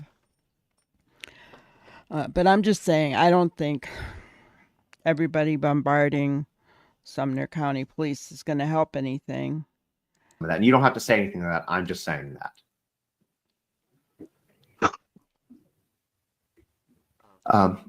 I know that I've had you for about an hour, and I know that you're exhausted. So before we wrap this up and I let you go, is there anything else that you want to talk about or convey to people? Anything else at all? I appreciate the help, people. I really do. I mean, I know Sumner County doesn't like me. I know that. That's not a loss, Seth. I'm pretty sure the sheriff's office is tired of me. But I don't care. This is my son. Amen. I'm going to step on people's toes. I'm getting to that point where I'm just fed up. I'm fed up with no answers. I'm fed up with I'm law enforcement, but I'm an amateur because I'm not an investigator, and I'm seeing things that should have been done and haven't been done, and it's just giving. It's leading to more answers. I'm sorry. It's leading to more questions that don't have answers because things weren't done like that. Yes. More questions and more questions. And guys, isn't that the thing? Seth has not been perfect by any means from the beginning on this, right? He's just a dad who's real. He's just a dad who has been real with his emotions, real with what he's doing. He's been consistent. Had Katie and Chris been that way from the beginning, people may have felt may feel differently about them today, but they weren't, right?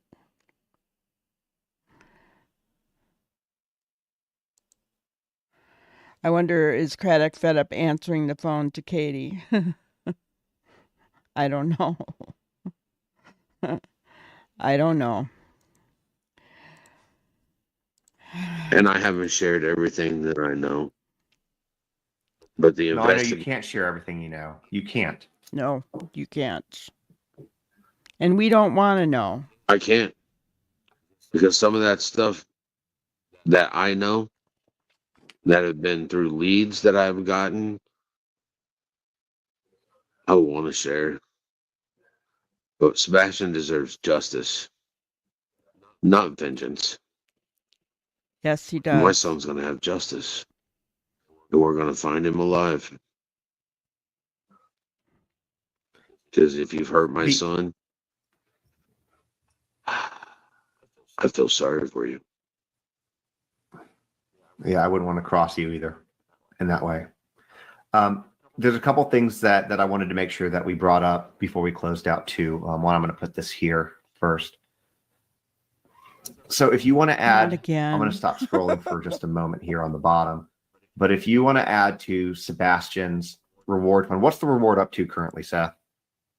Do Absolutely. you know? Okay, guys. I have to say it again. This reward doesn't exist. Yes, he does deserve justice, not vengeance. This reward doesn't exist. The true reward is $175,000. 50,000 of it is FBI. The rest is from Dog and Nick. And this one, I don't think anybody ever really donated. And the businesses that had pledged to this reward, it was kind of only like an IOU. There was no money that was ever put toward this reward. So even though they're talking about it, that's because it was April 3rd. This reward doesn't exist. Don't add anything to it currently because You don't want to add anything to it? See? no, I've got some information and I need to go down there and have a talk with that gentleman. Okay. So never mind. Don't do that.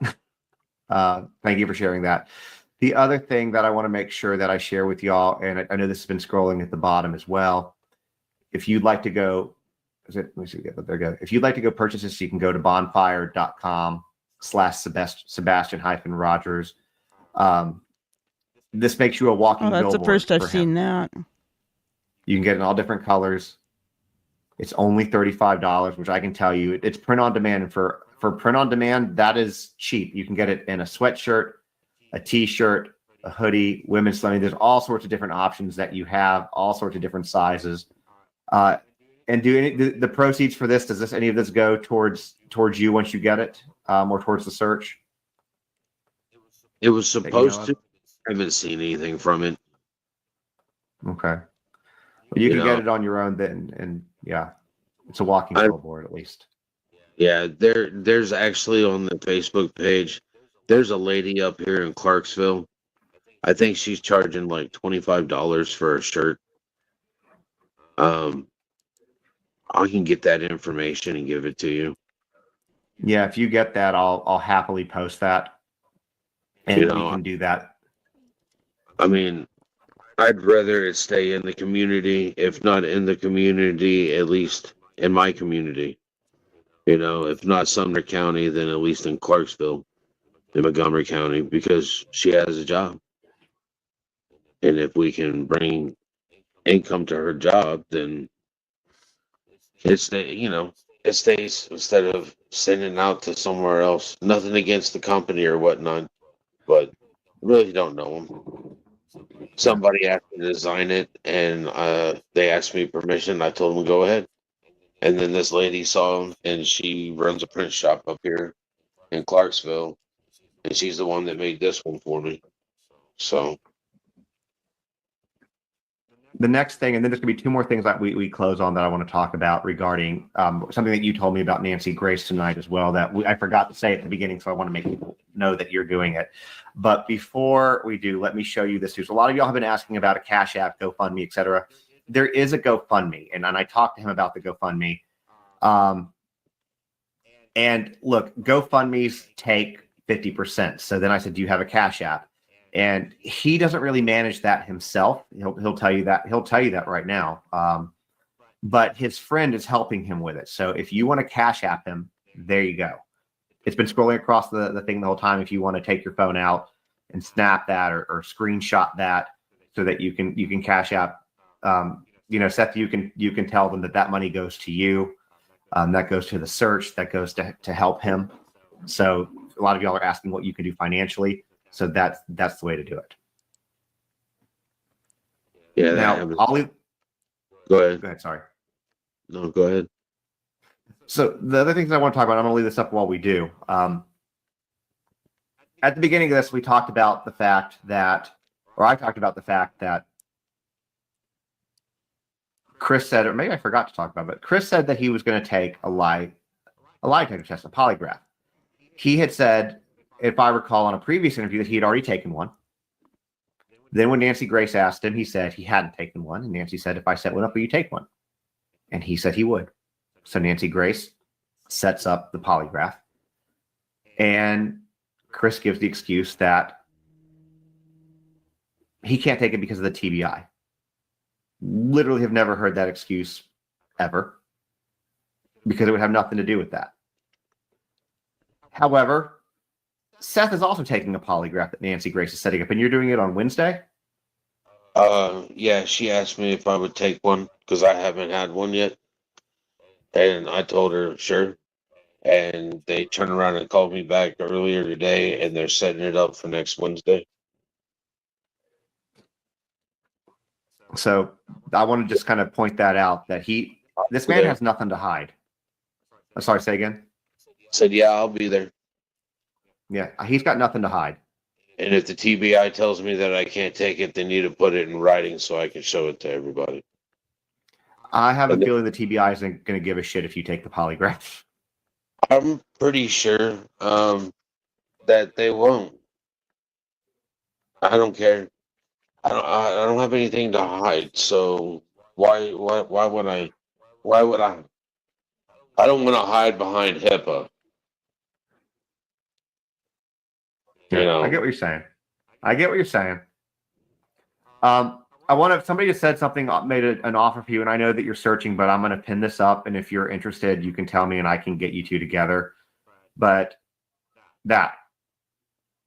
if you can read what's on the screen, somebody who has a spa in Hendersonville, which I think is very, very generous of you. In fact, I want your information then as well, because if you're willing to do that, I want to support your business.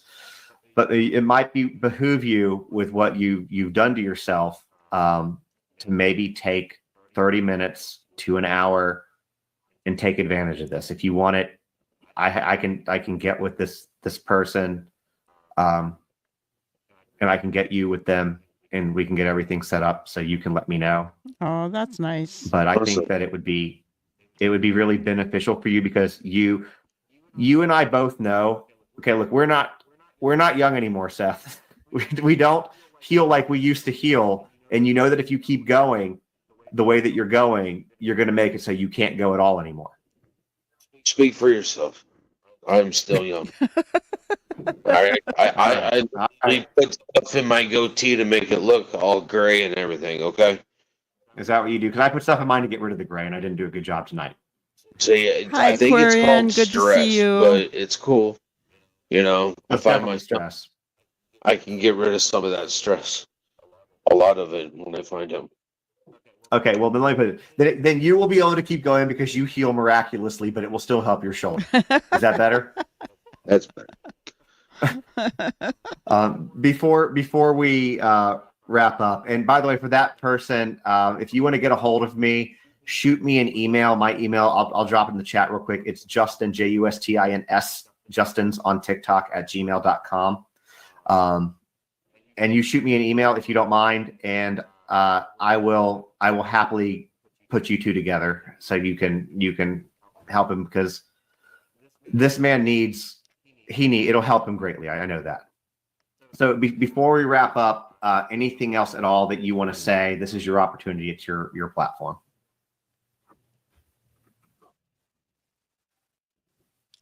Thank everybody for showing up. And I thank all those that will show up. And I just need people to keep your head up and your eyes open. He's out there. Me too, Rosebud. We're going to find him. Sebastian's army is going to find him. And you're going to see me in a couple days out on another search with you. Maybe tomorrow or Friday. Yeah, I'm still waiting on information because I've been informed that if my search groups are out there to stay away from law enforcement search area because supposedly they're going to arrest anybody that they catch in those areas searching. Oh my gosh. So I don't know if this is What true or is the fact matter or with Sumner hearsay, County? but I'll find out.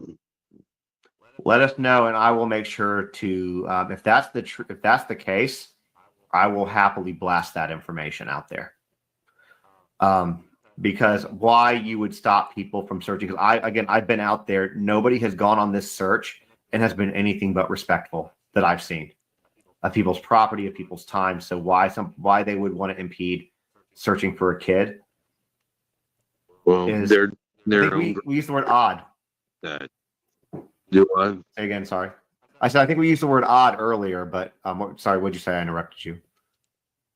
When law enforcement is doing a search, they do grid searches and stuff like that. I could see that they don't want any interference from people who are not trained.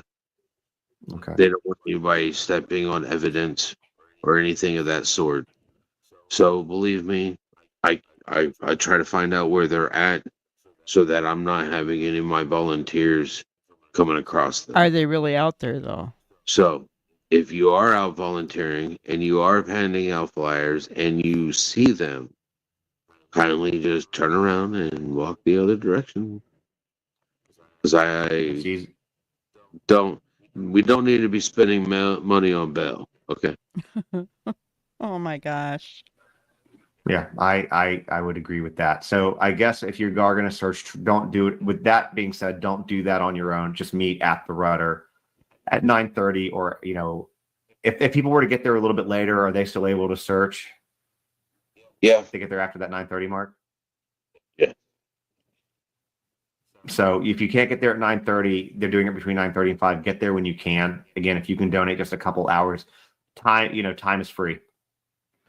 So, well, I appreciate you coming on and opening up. I know that these interviews take a lot out of you. So, I mean, I appreciate it. I want to make sure that we get the word out like you do. This is, like I said, this is my community. And the last thing I'm going to say on this is what I'm very frustrated with as far as communication goes, and this has nothing to do with you. I agree, Rosebud. Is that one of two things is going on here?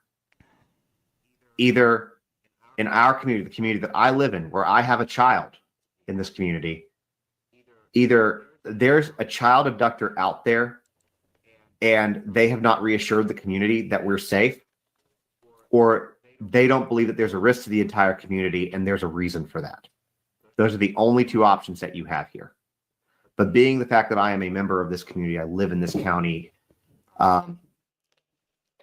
it would be nice for them to give us an update on what they think on that. And that's what I'll say for that.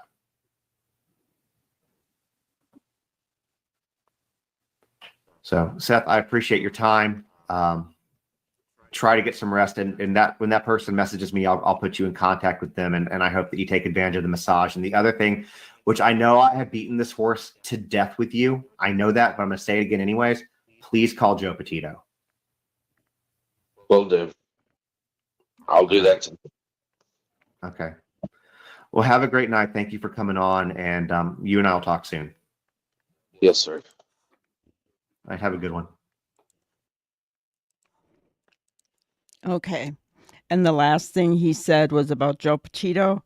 Well, Joe Petito was going to talk to him and do even a live. And Joe Petito was threatened. So that wasn't good either, guys. It's just so much garbage going on in this case, and that's why I get so adamant when people come in here and start shooting down other creators. I don't care who they are. I don't care whether they're good, whether they're bad, whether they're the hate channel. I don't care who they are. It's just not going to happen here because I don't want to be a part of all that crap. Yep, Rosewood said. Yeah, he did. And then someone threatened Joe Petito, so Joe Petito didn't come on, and I don't blame him. That stuff didn't go down in the Gabby Petito case. There's too much going on. Seth has too much going on without having to deal with all this extra crap, That's right. We just want truth and justice for Sebastian. Welcome, limelight punk. So yes, and that's what we're looking for. That's what we stand for here, is focusing on Sebastian. That's our focus. So we're going back through these videos to see if there's anything that we've missed, no matter what the videos are about. Doesn't matter, we'll listen to stuff that doesn't matter in order to see if we hear anything that does matter, right? But yeah, that's our goal here. So we've been on for 2 hours tonight, but I didn't want to cut it short because, it wasn't that long. It just, maybe if I hadn't stopped talking a little bit, it wouldn't have taken so long, but you're stuck with me, guys. All right. Well, we will see you tomorrow. Same time, same place. I want to appreciate everybody. Our new mod, K9 Mom, thank you so much. I really appreciate your help. And I want to thank everybody for coming in, listening to this old granny. I appreciate each and every one of you. Thanks so much, and have a wonderful evening. Thank you for watching another episode of Granny's Crime Busters. We really appreciate each and every one of you. Don't forget to subscribe and like and even share the content. You can follow us on any of our other social media platforms at YouTube, Twitter, Instagram, Facebook, and TikTok. We really appreciate you guys, and you can also email us at granniescrimebusters@gmail.com. Thank you so much, and we will see you on the next one. Thanks, guys.